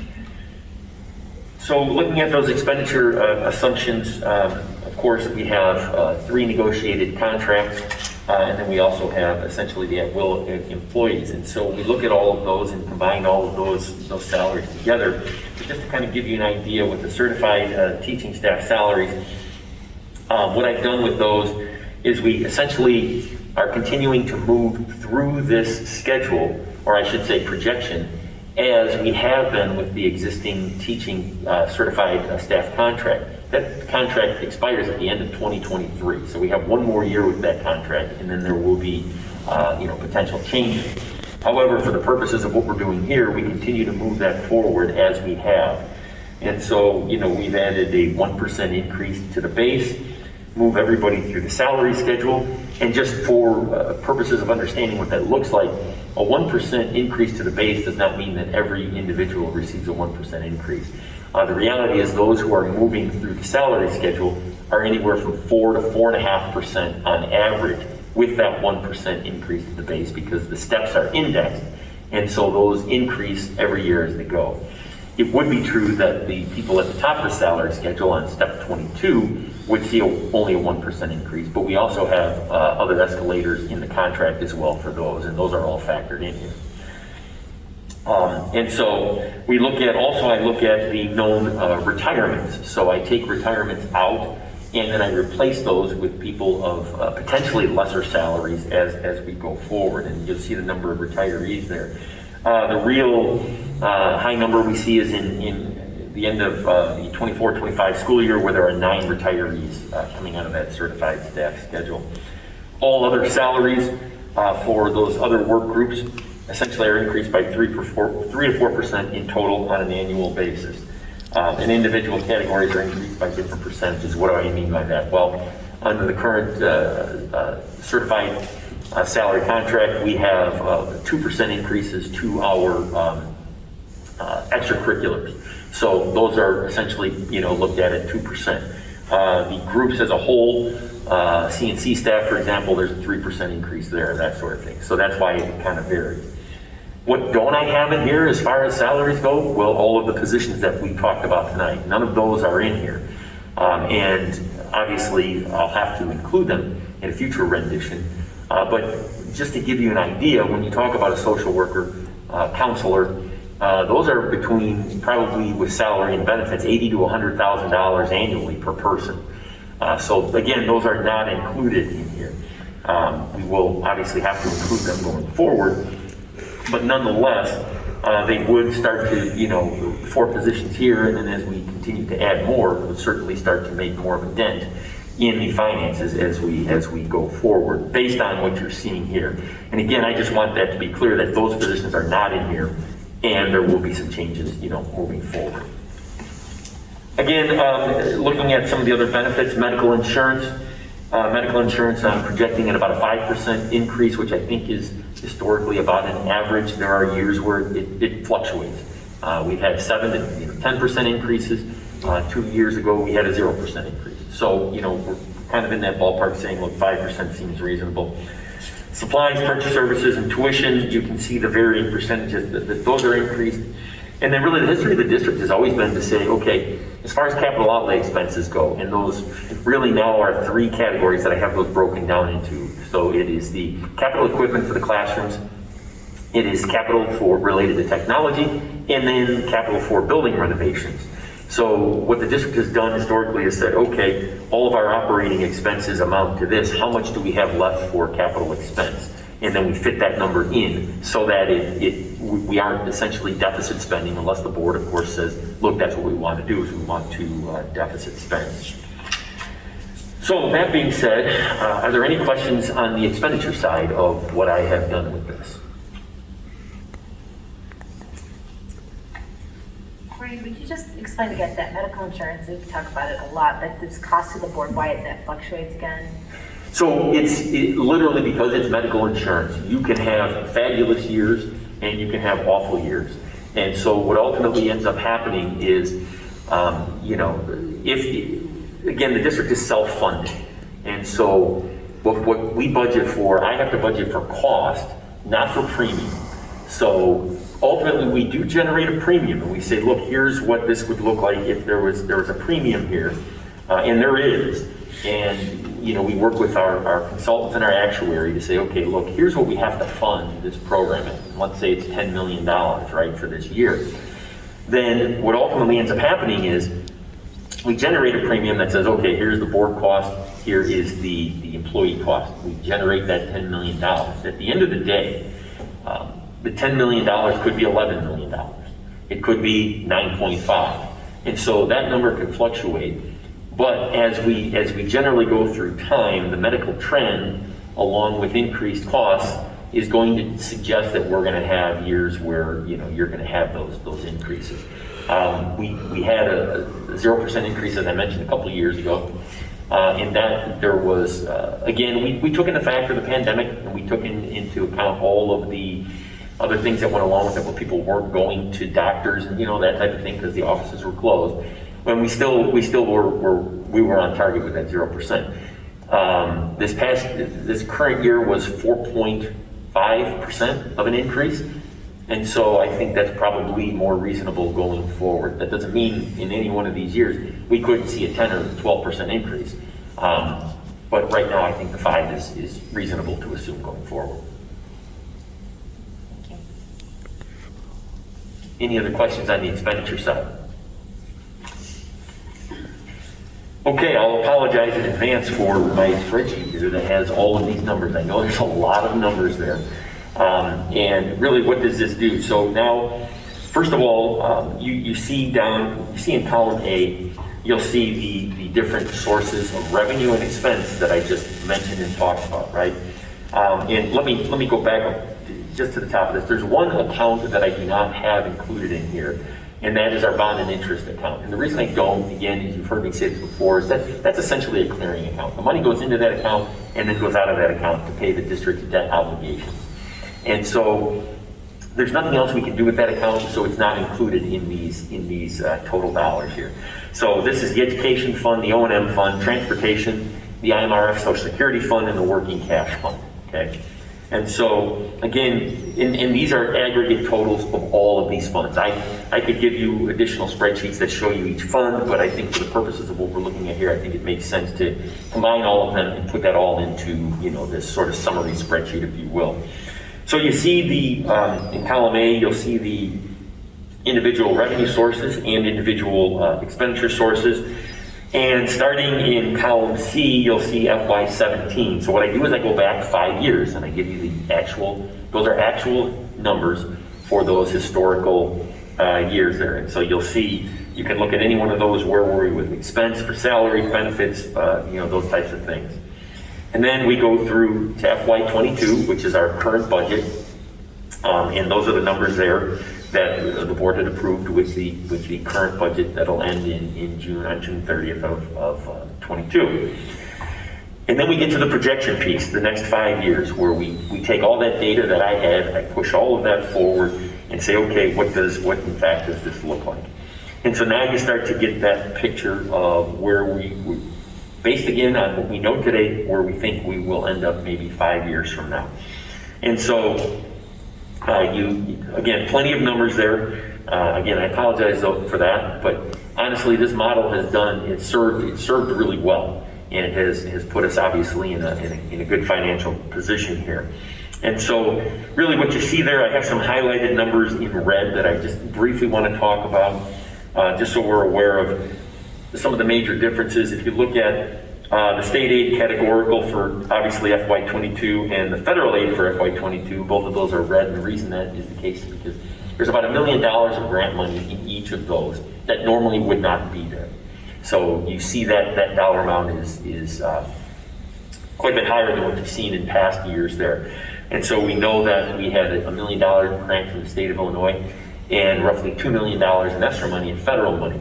So I put $1 million of that ESSER money in this year and $1 million in next year, only because, again, as you recall, our projects are going to cross that June 30, July 1st fiscal year threshold, and so we're going to have money from each one of those years coming forward into the budget. And so the same is true for FY23, that federal dollar amount there, and then that's why it drops back down after that grant money drops off. If you look at column S in FY24, you see that real large jump in the property tax revenue. So we go from FY23 projected at $73.9 million to $79.3 million. So that is the reflection of that 5% increase plus the additional $1.3 million of that recapture levy as well. So that's a big jump in terms of that dollar amount. If you go back to column Q, you see the $4.2 million that I budgeted for the corporate personal property replacement taxes. I'd like to give you a better number on that.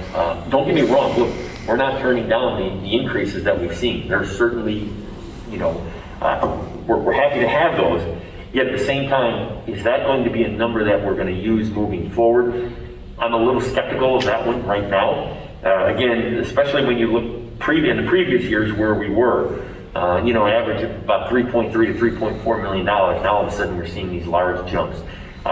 It'll be nice if we can put that number in there going forward at $5 million. I don't know yet. I'm not convinced that that's an appropriate number to put in there yet. But nonetheless, we'll certainly continue to monitor that. And then just a couple of items down there on the expense side. You see the purchase services. In this year's budget, we have about $400,000 amount for the Township Treasurer's Office for their final invoice from last year. And that number will drop off, so that's why you see that number kind of, you know, stagnant for next year, because there's sort of a wash. We'll pick up some additional expense in some of the purchase services, as we mentioned earlier, yet we're going to drop off roughly $400,000 of cost there. And then looking at the capital projects, again, you would, as we talked about, we're anticipating a total of about $9 million of capital projects in this current year and the beginning of next fiscal year. So I have about $4 million of cost in the FY22 budget, and there's roughly $5 million of cost in that FY23 budget. And then there's an additional $2 million in there for projects to get us started. in June of next year as well. So we're going to be paying out projects this summer once we cross that July 1st threshold, well into probably December, January of next fiscal year. And then we will start with projects for next summer in June of 23, and some of that will also have to be paid in that fiscal year. So that's why there's that $7 million number there that you see, ultimately resulting in the potential of the district spending roughly $3.6 million of fund reserves, fund balance. We knew that was going to be the case when we undertook the projects this year, but nonetheless, that's how you see that $3.6 million figure. And then, going forward, you see the projected expense. You see in particular, you look at those capital numbers there. You see roughly $400,000 every year going forward for capital equipment in the district. You also see the technology expense, anticipated technology expense going forward, and then roughly $4.5 million moving forward with building renovation numbers. And again, we will continue to evaluate this as we go forward. Right now, as far as $4.5 million goes, what does that buy us? I don't know. The reason I say that is because we're seeing, again, hopefully short term, but we're seeing some dramatic increases in the cost of materials for building projects. We were on a call last week with the electric company that is going to be doing the Vault project. And since they bid that project, they're telling us that the cost of copper has increased to this project, $26,000.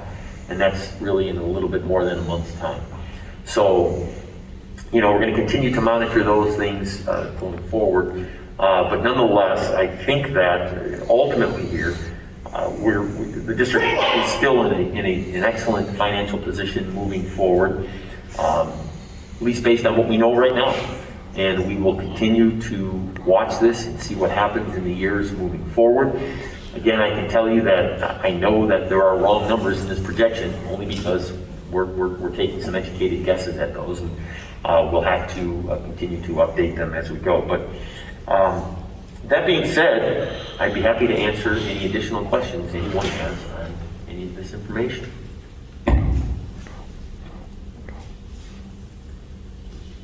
Yeah, no, Brian, thanks for the thorough walkthrough of the numbers. I followed you, I'm with you, and I really do appreciate you putting together the forward 5-year look. I know you had plenty of appropriate disclaimers that these numbers will be wrong. Of course they'll be wrong, but it gives us at least a starting point to kind of view the future, to see that it's consistent with other comments we've heard made about how and when the CPI that we're seeing today will impact. It's a little ways down the road, but that we'll see it in the revenue line, and that it appears that we can, quote unquote, afford a good amount or an appropriate amount of capital spending based on these initial projections, and still build the fund balance across those 5 years that you're describing. So I think, as you said at the end, a very healthy summary.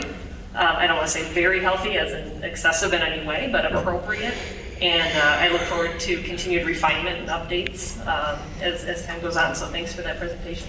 Yes, absolutely. And I have, if something happens, something occurs 6 months from now, that would affect us dramatically. I would certainly update, the finance committee and the board on that as we go. Generally speaking, I do it about once a year. During the pandemic, I did it a couple times because there were some changes that were occurring. And again, to your point, Julie, the property taxes are always a year in arrears. So right now, for next year, we have a 1.4%. That 5% is still a year and a half away before it affects anything moving forward. And so that's why you don't see that real jump until the not next fiscal year, but the following fiscal year. That would be the 23-24 school year.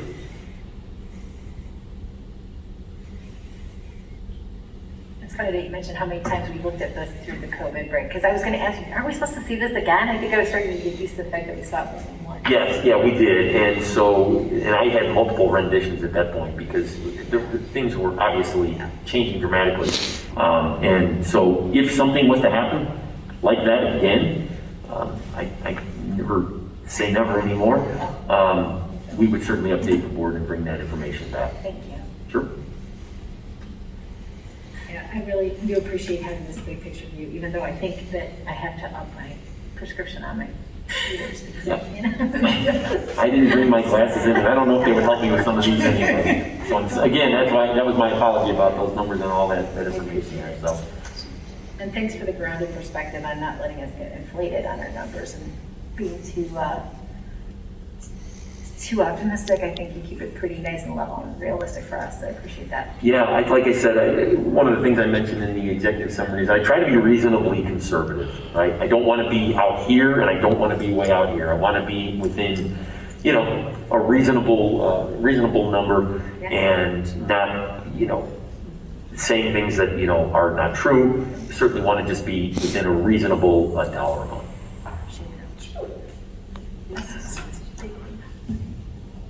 Anybody else? Thanks, Brian. Thank you. Appreciate that. You're welcome. All right. Okay, looks like we now move on to curriculum committee items. First reading of the summer workshop proposals. Scott Irene. Thank you, President Dillon. We do have a first reading for summer workshops. Just a brief overview of how summer workshops work. I received proposals from division chairs and from other areas, including this year you'll notice from student services as well as from what comes through for professional learning. What I do then is review some historical, some budgeting information, grant funds that are available, and then consider whether we can fund things fully or if we need to trim back and whether or not the requests actually fit goals and objectives. We are obviously in the midst of a strategic planning process, so there's some extrapolation of assumptions that workshops will be based on future goals and future plans. And then you'll also note that when we have new courses, we also provide time for teachers to develop those as well. So there's quite a range of proposals here, and you'll also note that we use a lot of grant money for these summer workshops for a number of reasons. Some of our grants require us to use money on training such as this. It's essentially a maintenance of effort so that we aren't just doing things, but we're actually thoughtfully putting things forward. We also have certain grants that are earmarked for specific items such as equity. So you'll notice that we have quite a bit of money in here for equity as well. So that being said, you probably, from reading over these, you're noticing a lot of the themes and things we've been talking about this year. And I'll go over them briefly and certainly would be happy to answer any questions. This is a first reading, so if you have questions, if you would like more information, if you would like one of the authors of the proposal to come and speak, all that can be done next month. And again, we just want to make sure that we're using our finances judiciously and that we're getting at the targets that we want to get at. So under curriculum and staff development, these are generally brought forward by me or by groups that report through me. So our professional learning team does meet every summer and develops the outline structure and actually starts to set up the training for Institute Days. So that's all the way beginning with August, October, January, and what we now do as part of March. That's how our Institute Days run, and those trainings are much larger, tend to be school-wide or department divisional-wide, and have included things such as equity and grading practices and curriculum review, curriculum mapping. So usually large-scale district-wide initiatives. We will be talking more about what that group will be focusing on for next year within the coming month. So we'll know by the time we get to the second read really what the emphasis will be. You'll notice the Equity Ambassadors training. That will be to help partner with Goldie Muhammad. We've been doing a lot to prepare for this. Her book is Cultivating Genius, and that's really to help provide a framework for developing lesson plans on identity and genius of every student. very positive, very affirming, and really looking forward to that particular workshop and you'll notice there's quite a bit of money there. That's because there's not only time to do workshop work, which is where you develop things, but there's also training, and training is paid at a per diem of $100 per day. That's, for lack of a better term, sit and get. That's someone is presenting, you are participating in that presentation. Then when you take that information and you apply it to something and create curriculum or create programs, that's a workshop that's paid out in a different way. That rate is $40.50 an hour max. We do calculate everything at that $40.50 an hour max for a couple reasons. We know we'll never go over it. We have new teachers who don't have the experience. So based on the contract, when we actually get the names for all the workshops, that number will come down. But it gives us a really good sense of sort of what our ceiling is for workshops. So what you're seeing today, it will not go over that, and actually we usually come between 75 and 80% of what's requested as the final bill in the fall. But there is a placeholder for an A-to-F grading workshop. We have a few teams that would like to move in that direction, but they're not sure if they're ready to do that this summer, so we don't have them listed. There will be additional conversation about that. If they're not ready to go by the second read, I'll pull that. But for now, I want to put that in as a placeholder, especially since we did budget grant funds to do that. Something that's a little new, those of you who've been on the board previously will recall we had some tech training. We've sort of expanded that for this fall. We're calling it a summer professional week. And we will have our tech coaches as well as other teachers who will be offering sessions that they might be interested in, teachers will be interested in to get ready for the start of school. Could include the dignity standards, aligning formulas as summatives, cultivating belonging, designing performance tasks, reading and managing IEPs, and our traditional technology, as well as a refresher on differentiation. So some of these are refreshers from themes we had previously. Differentiation was a theme of our professional learning, I believe it was 4 years ago. So this is a way to sort of bring that back for new staff or people who are like, oh, now I understand how to make that work. So that's something new this year. And because we were able to use grant funds for that, I was very interested in bringing that forward. So any questions on the curriculum and staff development workshops before I go into the divisional? Scott, on that, so the placeholder for the grading, the A through F, so you have the ability, or you're asking for 4 teams, which make up 18 teachers? Correct. Okay. And that would be like 18 classes, or what would that be? That would be 4 classes. So there's 4 teams, so it would be like Algebra 1 Prep,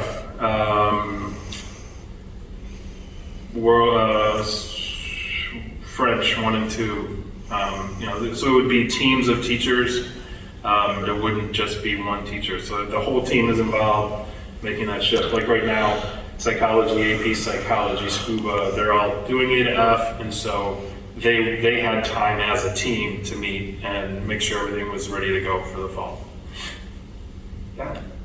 And so you don't have them signed up yet, you just might. Right. Yeah, There's a few that are interested. One of them, they think they're more ready than we think they are. Another one is absolutely ready, but they're not sure they want to do it. So we're kind of in the feeling out process still, kind of where we are. That was the only topic that also caught my eye, just because we had such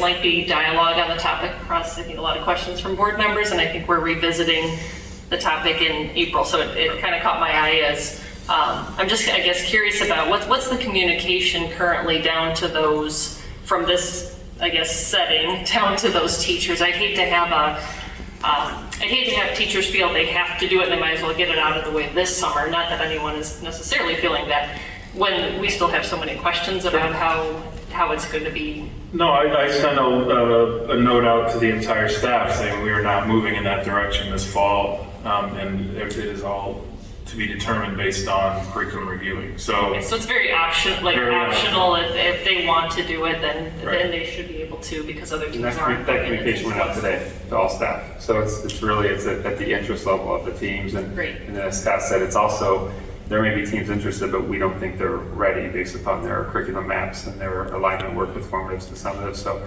we may say, hold off on this. Okay. Great, thanks for that.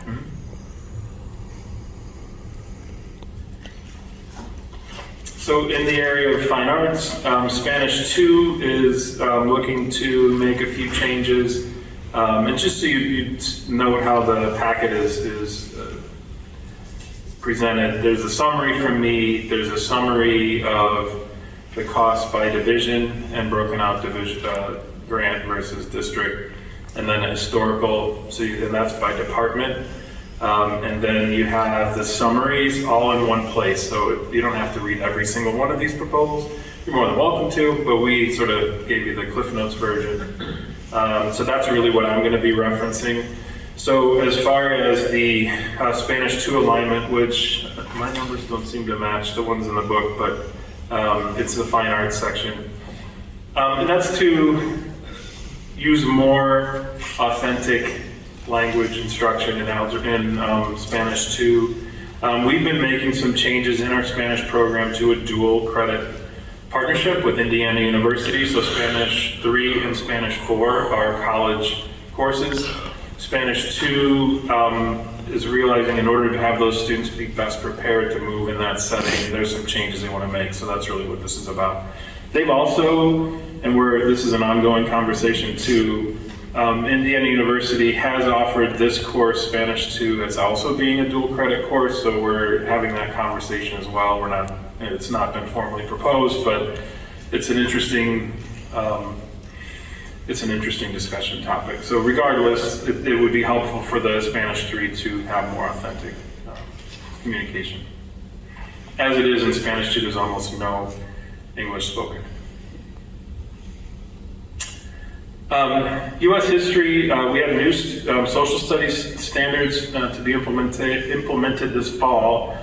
Our U.S. history program, if you're not familiar with it, is actually 5 different versions of history plus an alt history, an alt U.S., and special ed. So we have a prep U.S. history, an Excel U.S. history, an AP U.S. history, an American Studies prep history, an American Studies Excel history, special ed history, a lot of history, all U.S.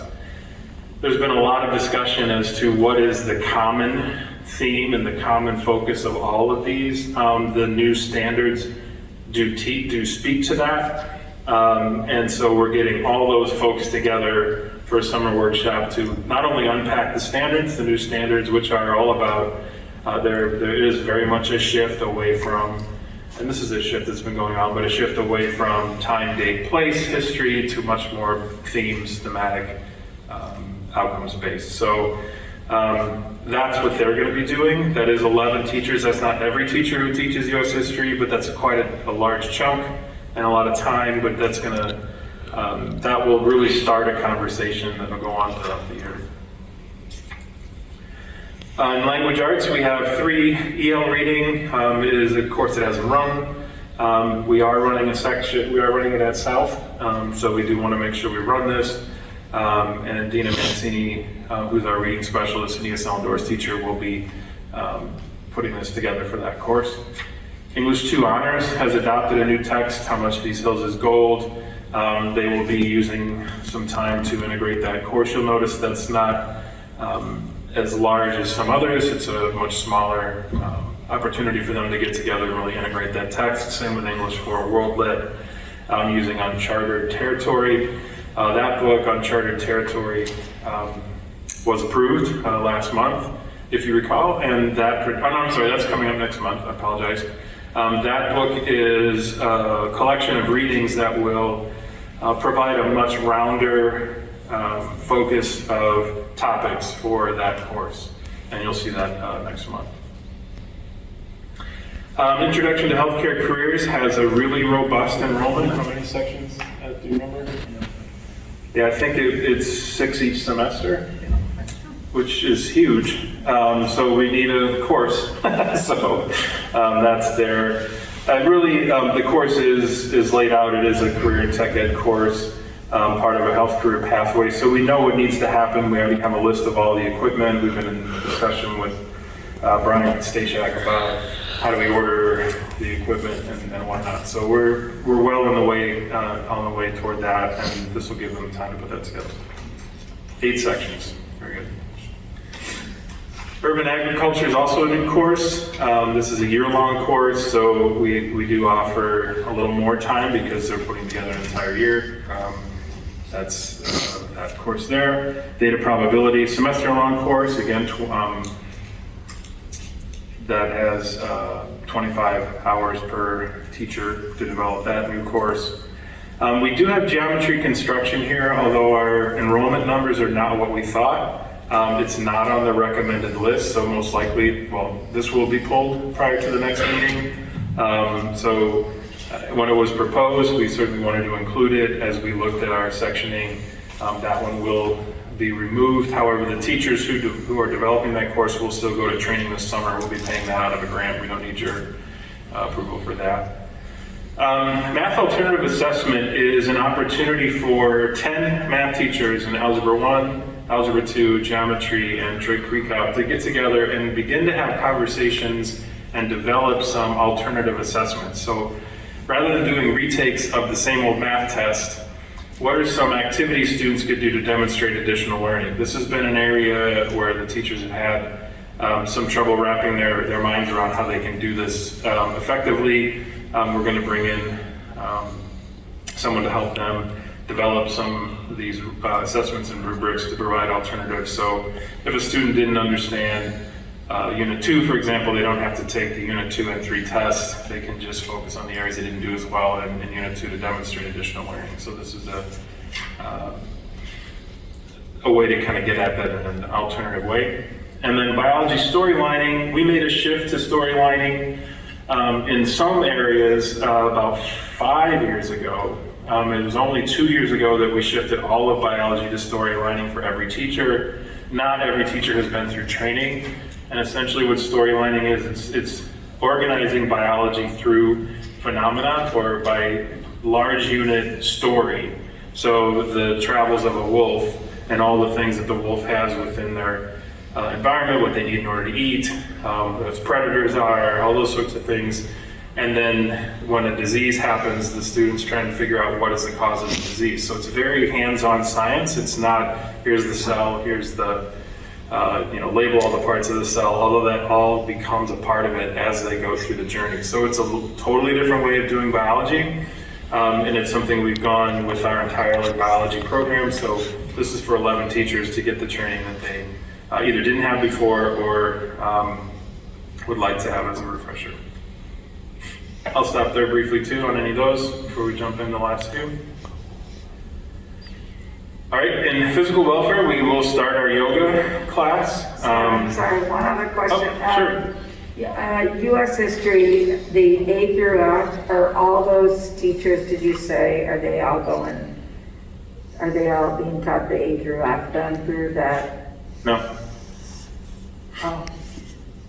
They are, one of the things that they're doing though is the way that the standards are set up would set it up for them to be able to go to A to F. But they could not go with all these classes I just spoke of, A to F, in 220 hours with 11 people. That would take more time. But what they're doing is unpacking the standards, and they will be developing the course so that it is focused on outcomes rather than all the individual details like the specific historical events. So it's very much critical thinking skills, research, primary source documents, reading maps. So they would have the opportunity to read maps multiple times and demonstrate that skill multiple times. Got it. Scott, another thought I had in doing these charts And I love these summers, and it's really great for us to see what's going on for the summer, and I know it's really impressive to see what everyone brings to the table, but have you ever done like a way, I think sometimes for a quick way to be helpful to see like what's required, what's optional? Or maybe, and I know it's probably not all required anyway, but it's when people show the general interest, and you know what I mean? Like how, because some of it, like you said, the A through F thing, that's expressing interest, I'd like to do this. And then, but some of it is probably more specific to certain people and have already stepped up and said that they're going to do it. I mean, is there a way for us to kind of get a sense of that? Yeah, so in the detail, if there are names listed, they're ready to go. Okay. Yeah, so when you scroll down, let me look at your. I just thought like a quick hit. Yeah, so like page 59, those are all the people who are going to be involved in summer professional learning. Okay. There are still 4 people to add, the teacher presenters, but everyone else is in there. Okay. Yeah. But, right, and then some are just to be determined. Correct. Okay, perfect, thank you. All right, so with yoga, super popular. This will be the first time that we teach yoga, so they'll be developing that course, but it's going to be yoga all day. If you also recall, we started a sophomore strength training class. This junior-senior strength training class needs to adjust so that they match. Prior to a clear pathway of strength training, this was really, if you're in season, you can lift weights. This is much more structured, and the teachers have been wanting to do this regardless, so I think this is great. So there's a vertical articulation of the curriculum. And then, as you'll recall, our PE department has been providing a lot of SEL training through their PLCs and in their courses. So all freshmen in PE are getting weekly SEL lessons. They want to see how it went, make adjustments, and take a look at 2 years worth of data that they've been collecting to revise unit plans and address, make it much more relevant to students. Special ed life health. This is, every now and then we really need to update what is happening in all of our courses. In our life health in particular, this is one that we have really wanted to update for quite a while. We will be working with a community agency partner, and they'll be helping us develop the lessons. And we'll find that through the life PE, the health curriculum will be taught in conjunction with their activity rather than something separate. And then the last 2 are for our co-teaching implementation. One is training with Marilyn Friend. She is the preeminent co-teaching trainer. Our fingers are crossed that this will actually happen. She was in a car accident, and so we're hoping that she's going to be back and ready to go for us by then. So we're all open for that, not just for our own selfish reasons, but certainly for her as well.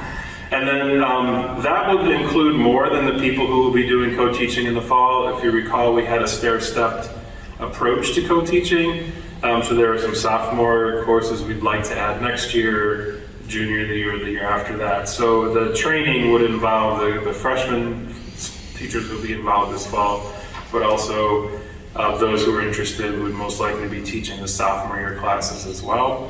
And then after that, this is one of the examples I gave, that's a per diem for 19 people. Then the 9 teachers who will actually be co-teaching in the fall, they will have 15 hours time each to sort of knit together what they're going to be doing in the classroom in the fall. And then there's one error right there at the bottom, district costs and grant costs were switched, and I'll have that updated by Monday. But what this all boils down to, district-wise, we're requesting $38,852, and grant costs are $54,107. When you look at the comparison to previous years, last year was much larger because of all the grading time. We offered any team that wanted time to work on grading practices last summer. So we are much more in line with where we were in like 2019, et cetera. So moving back more in that direction. As far as the district costs, grant costs are always dependent on how much grant money we have, so we're able to access quite a bit this year. And that's for first read. And if you would like any more information or any additional presentations or clarifications, I can certainly arrange that for our next meeting. Scott, I have a question, if you don't mind, because you mentioned last summer when everybody was working on their grading practices, and we talked about it in our last meeting too, that part of the challenge of any shifts mid-year is time needed to focus on that. How does that work now moving forward? I mean, first of all, I should back up and say this is awesome. I love all the summer workshops, and I remember listening in as you were going through it last year, and I love all these opportunities for our teachers, but for like still polishing the grading policy, how will they have space for that? So that's actually been a component of the entire year this year. So we've been investing time not only through PLCs, but also at Institute Days to work on that. As far as using summer workshop time, that wasn't something that we felt we needed this summer. We certainly have, like the example with the math, where they have a specific goal that they're looking to try to address. All of the other fixes that have been a part of what we did last summer were actually enacted the year before that even. So there's been 2.5 years now of really the same focus of grading of those 6 fixes, and that's really the bulk of what has been changed. So certainly when, like at our last Institute Day, we did have a little bit more information for a science group and some other that were looking for some solutions specifically. You'll also see that in those refresher trainings at the beginning of the year, there will be some grading practices training available for people to come in on a volunteer basis, not only for how to set up the grade book, but also aligning formatives to summatives, etc. This year, the division chairs have been aligning formatives and summatives all year long. They've been doing an audit of their courses, and that's all part of what we're looking at for curriculum review for the fall. So again, I can certainly share more about that as well, but we didn't feel it was necessary to use district or grant funds in the summer for grading practices, with the exception of some unique opportunities. Okay, yeah, it sounds like you're making space in a lot of other ways, so I just wanted to cover up on that. And there's a process whereby everybody has a voice in what comes to the page, at least division chair, meaning did you have to say no to any requests before they come to the board level? Yes. Because you do have to, okay. There's a lot more out there. Yeah, I mean, sometimes people, again, there's always exceptions, so you ask, right? Usually when you do a semester-long course, it's for 5 days. We had people requesting 10 days for semester-long courses. That's what we give for a whole year course. Those were all cut back to 5 days to be consistent. And we did have one request from a team that just wanted to write more tests so that they could give more retakes. And we said, well, that's really what professional time's for. We're not gonna, because that would be an enormous expense if we allowed 300 different teams summer workshop time to create more tests. Again, we don't necessarily want to give more tests. We want to rethink how we're doing assessment, which is why the algebra one or the math one is going through. Okay. So I thought that for the grading teams or for those workshops this past summer, that we didn't necessarily have as much interest in doing so than what you had originally outlined. So when before the pandemic, we promised everybody summertime. We weren't able to give them any summertime. Then when we got around to where we could offer some summertime, we didn't want to limit that. So we did budget and say, if anyone wants to, we will provide the time for that. If you look at the summary from last year, in 2021, we proposed $161,000 of workshop time 107,000 of it was used, and the bulk of that, roughly 55,000 that wasn't used, was not used for grading. So it was offered but not used to improve grading practices. Right, so that was a big number Yeah. that did not. And so most of that training was pushed off into this year throughout the school. Either it was pushed off to this year, or we had other teams that wanted to make some changes that chose not to. And others who had made the changes prior to the summer and honestly didn't want to be here in the summer. We had a really hard time getting anybody to do anything last summer after the year that they had. So we don't require summer workshops of anyone. And there were teams that said we could do this on our own, we don't want money. And so, you know, we offered it to everybody though, and that was to the credit of the board. For doing that, that was the most money I've ever asked for summer workshops, and we provided this. We still use $71,000 worth of grant money for workshops, the bulk of it being grant for grading practices. And that's always a significant point with summer workshops, is they're never required. So we offer them, but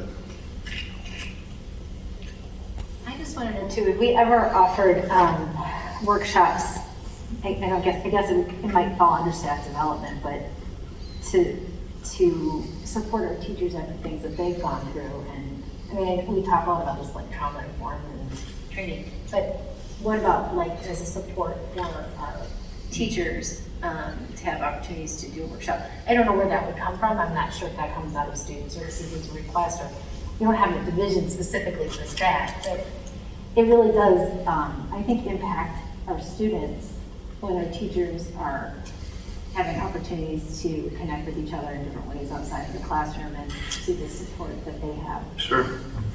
Yeah, I mean, what we did going into the fall of 2021 is we added extra days at the start of the school year. So rather than making it workshops, we created belonging and dignity workshops that also addressed sort of where everybody was at the time, not having any clue that we would still be doing it a year later. That was conscious that we did it that way, again, because then everyone could participate. And we've done a couple things that way with our Institute Days where everyone has done them, and then also with the lessons we put together, not only for students, for SEL. But again, it's a very good point, and we can certainly look at it that way. I know the way it's always been used has been to improve instruction, but obviously if you are in a better frame of mind, you can improve instruction. So I'm certainly not opposed. I'd love to hear more about that and to have that kind of see there that there might be some interest, if there is, and some other opportunities to support students that would get them through the academic year. Oh. Anybody else? Can I just jump in right there? Just to mention that Leslie and I actually do an affinity group for our teachers. We have two of them, but one of them is based on wellness and equity and belonging. So those we've already initiated those to support our teachers. And that's year round then? It is. Yeah. Great. Good. Glad to hear it. Thank you. What is the affinity group? What does that mean? An affinity group is just a space that people who have a common goal can meet in. And it's developed to support your personal, because we know if we're doing well personally, that's going to help in our work practices. And so one of the pieces that we discussed was how we're able to support each other through what we're dealing with in the pandemic, challenges of education. So Leslie, myself, one of our social workers, Nakia, Dr. Wilson, we run a group. So that's what we have our team affinity space. And so, cool. That is cool. Leslie, I don't know if you want to jump in. No, you covered it. Are you finding good participation and interest from the teachers? It's a smaller group, and that's what they tend to be, usually around 6 to 12 people. And I think we have about there's 8 of us, 7 in that particular group.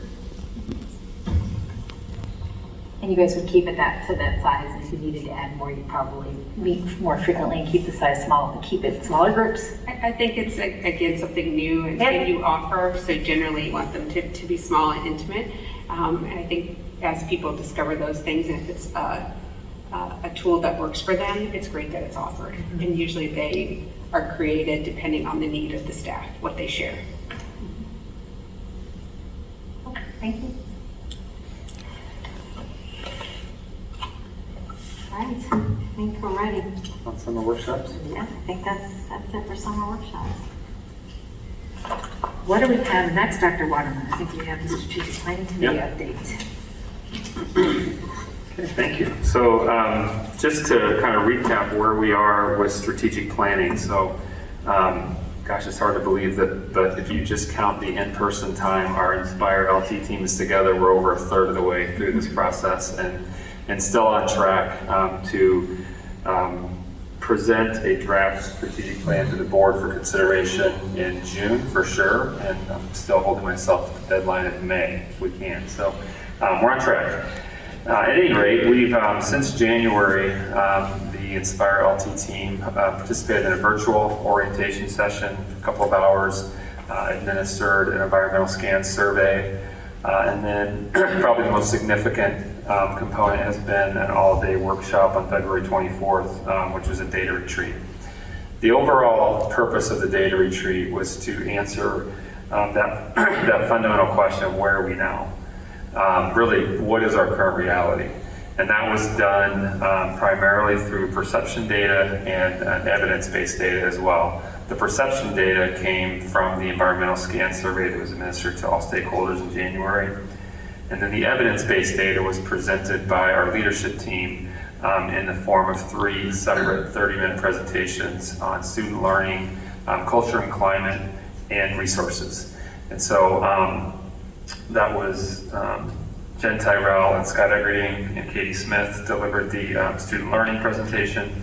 Ed Piotrowski and Leslie Owens and Jen Rowe presented the culture and climate presentation.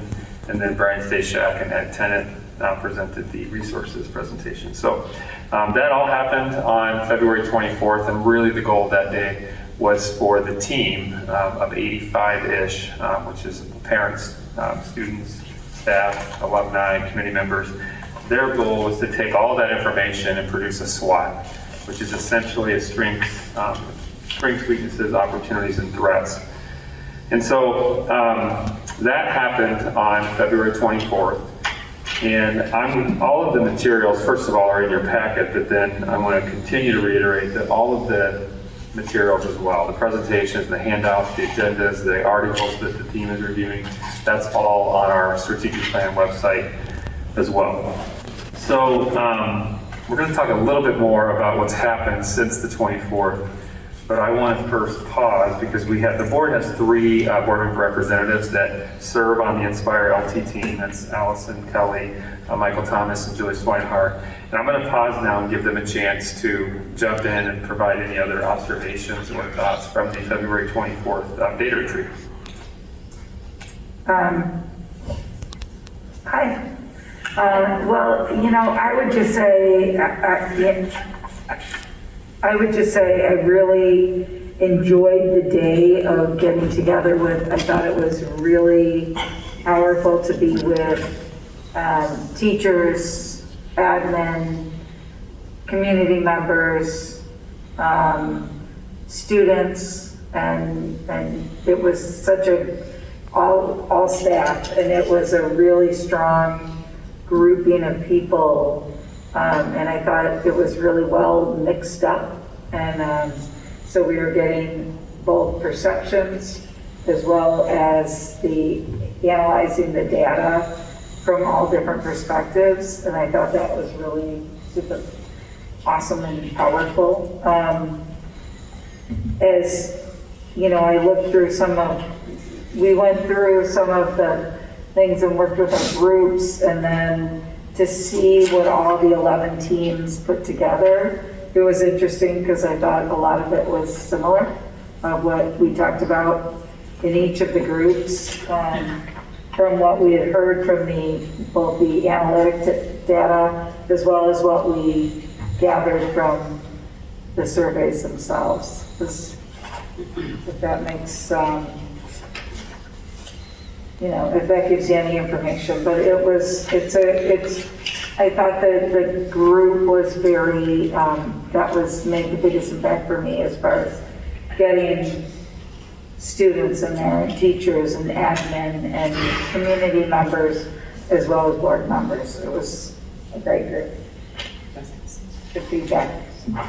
I don't know if I have much unique observations to add, but just to echo, the level of engagement was outstanding. I think it was noticed by the facilitator, who's a very seasoned professional who ran, I thought, a very efficient, very fulsome day.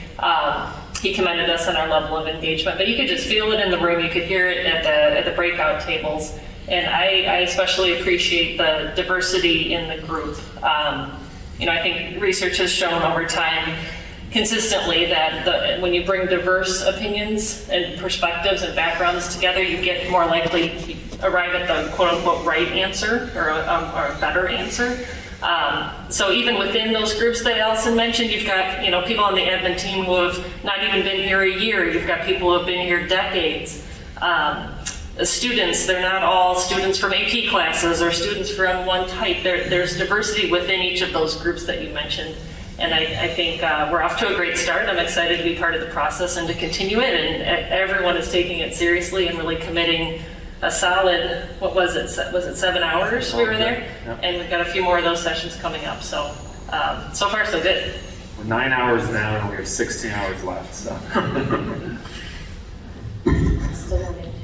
And just to add, I don't have too much more to add more than what Allison and Julie have stated, but really being able to see and go through the process of really looking at the perception data as groups, and then looking at the presentations that were presented to us from an evidence-based standards or standpoint, really helped, I think, the groups to really solidify what the strengths, weaknesses, opportunities, and threats were, and really were able to come together and really have consensus and really hear each other out on ideas about where each person was coming from. And so I think that was really good because at least in our group, and it seemed like in most others, that everything and everyone seemed to really respect and hear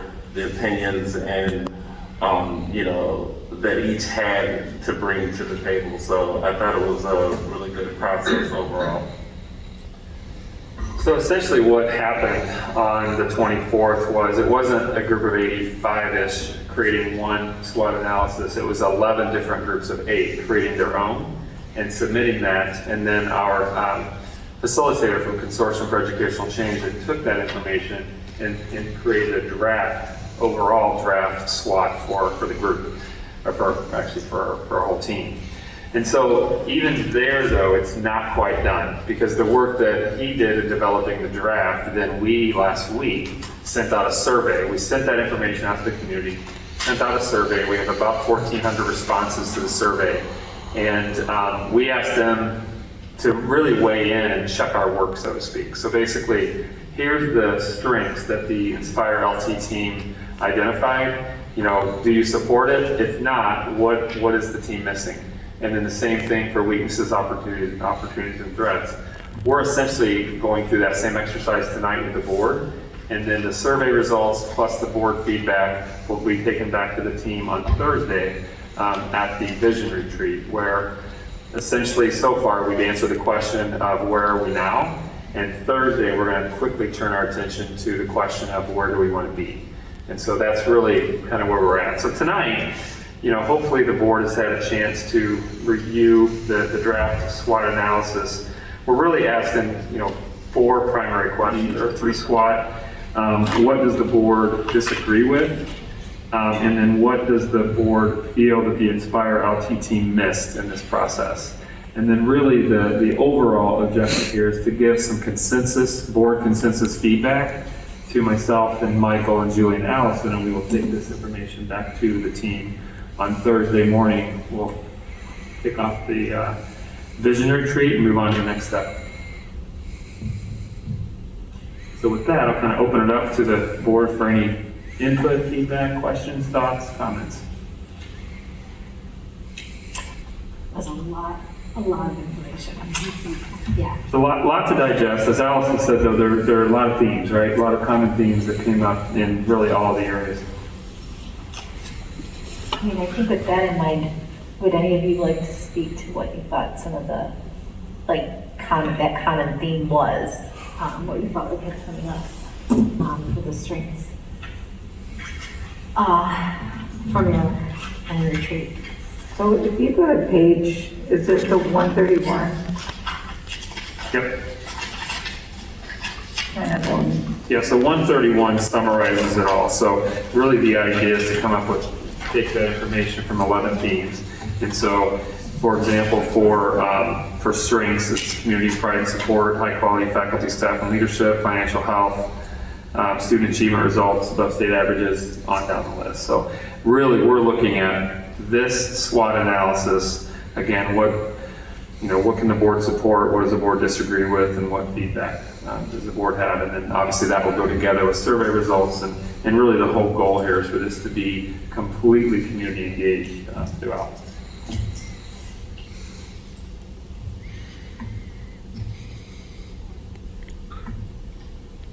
Yeah, that's the slide that I was leaning into because there was so much information. Yep. But I'm really happy to hear more about what that process was, because there is the perception survey data, but you need that coupled with the evidence-based and what we actually see versus what people feel that they're seeing.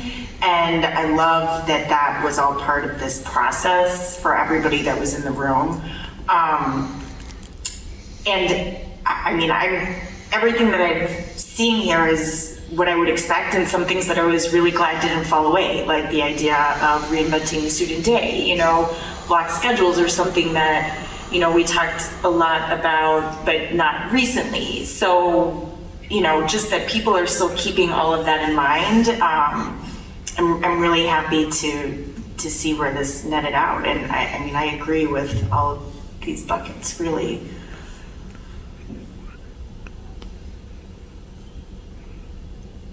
I would just add that I was like blown away by how expansive it was. I mean, I don't think you could even like come up with more if you were to think of different things.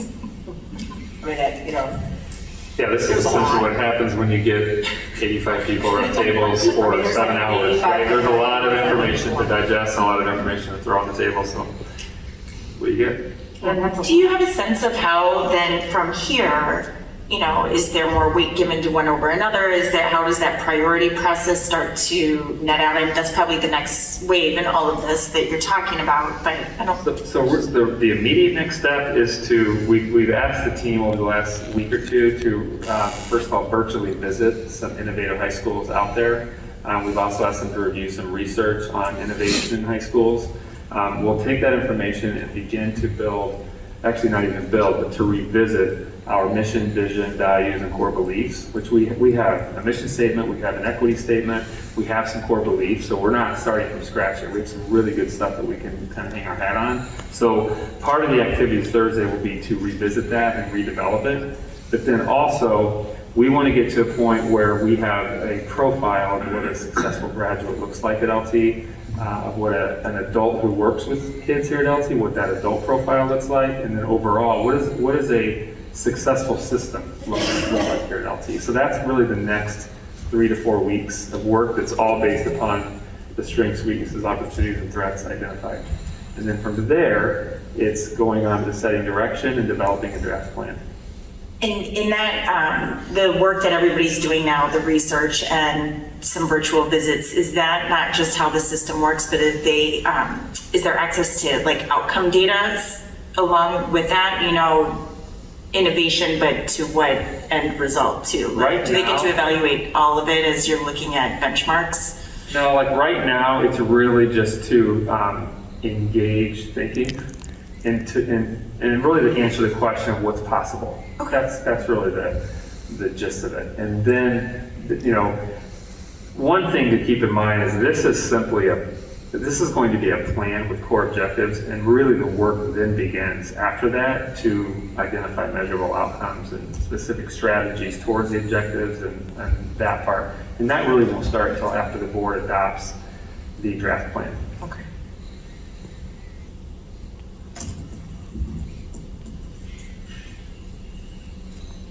I know one of the, maybe I'll ask a question, I was there.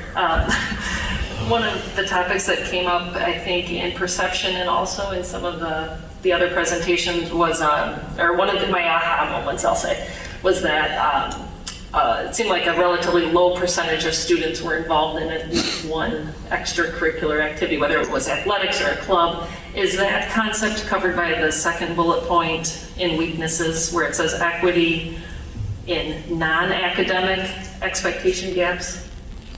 I know we were trying to synthesize so many individually worded comments into kind of a statement. It could be a number 2, it also could be a number 7, just in terms of student engagement. I mean, right now, I think we're 75-ish% of students who participate in at least one, but that's a number that we're always looking to improve. So I would say, as a weakness, it could be really relevant to number 2 or to number 7. And then I remember even thinking about it earlier today, the strength is clear, it's a strength today in the school, the threat is clear, it's kind of an external concept that could be weaknesses and opportunities sort of meld a little for me. I see the word communication across, I think, at least 3 bullet points across those 2 categories, which is consistent with, I think, subsets of communication. Again, it's hard because the summary form is very blanket, kind of high level, and I think I just wanted the group to know we didn't say, hands down communication is a weakness, but there were elements or anecdotes of, even in one of the surveys, I think parents weren't hearing enough from teachers in terms of what's being taught or something. So You're right, though, it came through in a couple different areas, and so that as this process evolves, that could grow into an objective. Yeah, okay.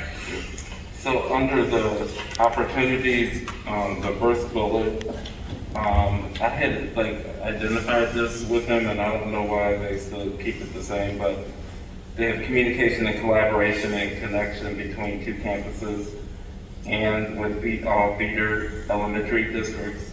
And my notation to the coordinator, those are 2 separate items, but he continues to have it as one. Okay. Yeah, I think that's a pretty good point, because they do feel like two different types of initiatives, 2 different types of outcomes. Like communication between campuses versus communication with all feeder districts, okay? Yeah, that's 2 separate. Yep. And I guess the way I looked at the threats here is that it says we have little control over them. So to some extent we can control them, but a lot of it is kind of outside of our. Yeah, and that's exactly how he articulated that to the group at the retreat, was the threats are things that are there, but we don't control, we can't control those. Right. But obviously we have to be responsive to them and be aware of them.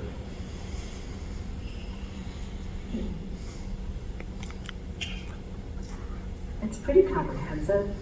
There's a lot, and like I said, I guess if you wanted to get really specific and minutiae, you could just continue to add to the list. But I think it's really, really comprehensive, and it does cover large buckets of areas that need some attention or better strengths. Anything that the board feels like the team missed in terms of either a strength and opportunity, weakness, or a threat?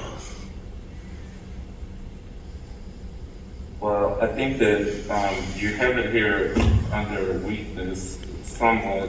You I think for special education overall, I think that there's still an opportunity area, maybe for growth, but I don't know that that's being captured under that, under 1 and 2. I think it's still, special education services is still something more comprehensive and expansive that the board doesn't even, I don't think, have an overarching knowledge of the services that we offer within the special education, other than what we've discussed with EL.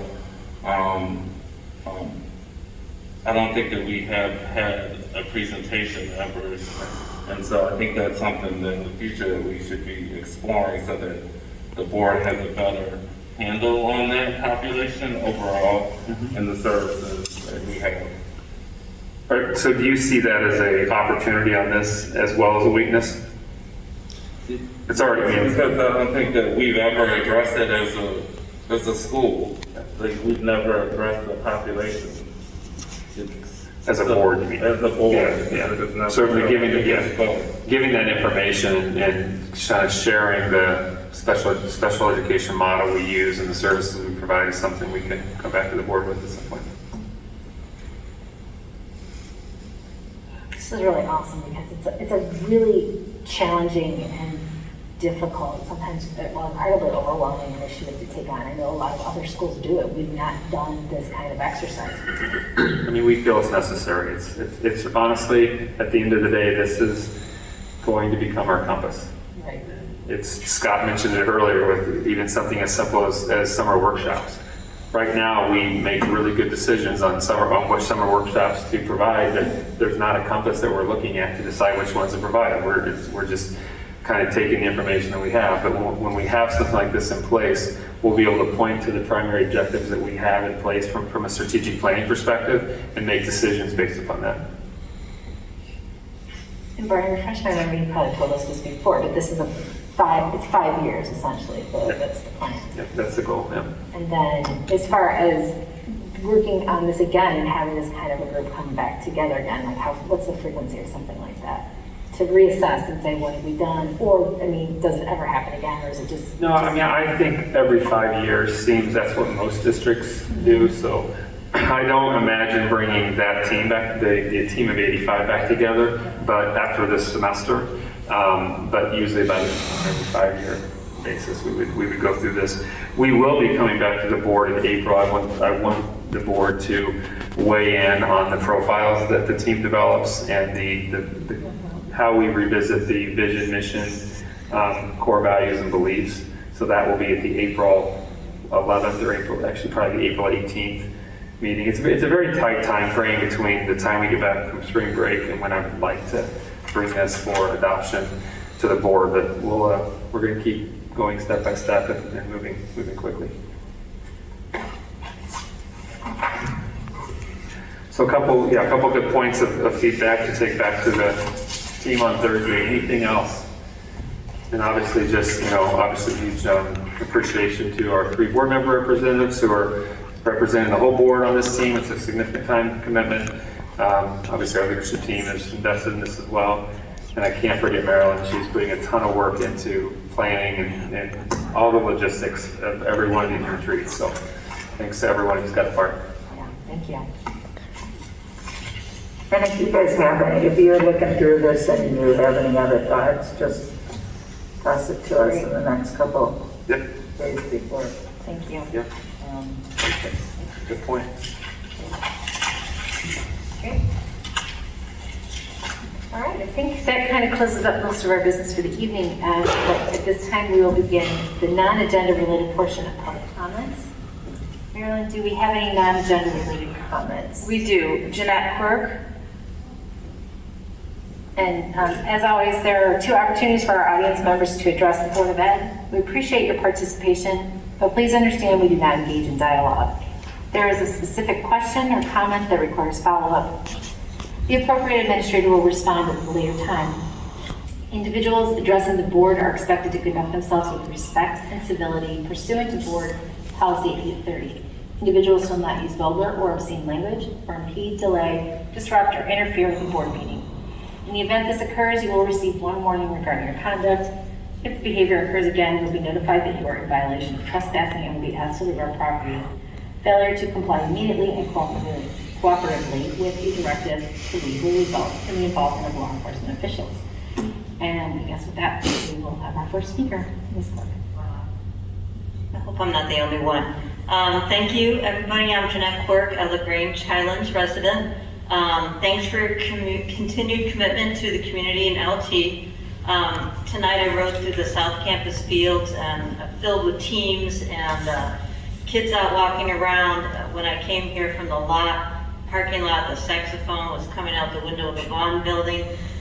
It's just a great return to a full slate of spring activities. It's like, feeling like no other, and it was light out when I got here, so we've come a long way these past 2 years. I've been here a few times lately, but I didn't speak about my 2 daughters who went to LT. The oldest was a social butterfly who loved the friendships and that she made here at LT. When we needed tutoring or to talk to a teacher, LT responded.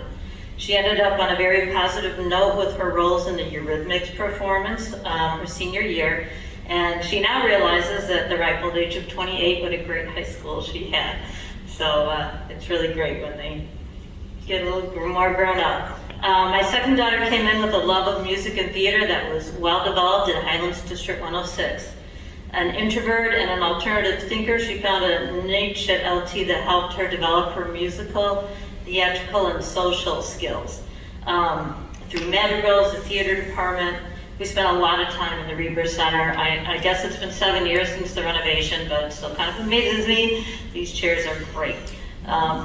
She's now finding work, my daughter, as a stage manager in Chicago theater scene. So she really dug it in here and has gone on. As a school psychologist and a 504 coordinator, I've benefited from learning in these past many meetings about the curricular plans, particularly in special education, EL, and other programmatic areas. The continued development of the student support department is fantastic. Really appreciated your discussion on adding services and all the things that go into that. So I know it's complicated and a little bit different for every school. So it sounds like you guys are really on it. I remember years ago, lastly, the crucial role of paraeducators. Years ago, paras were so rare. Now they're such an important part of our program. They make special education students' lives far more likely to succeed in school and later in life. So thank you for settling the contract and being able to move forward with the programs. In closing, your actions and values have come under intense scrutiny these past 2 years. You and the majority of the LT community have really stepped up and proven your quality. So thank you once again. Anyone else? That's it? That concludes our non-agenda related public comments. I think that concludes our meeting. It's 9:15 and I have a motion to adjourn this evening. Second? Second.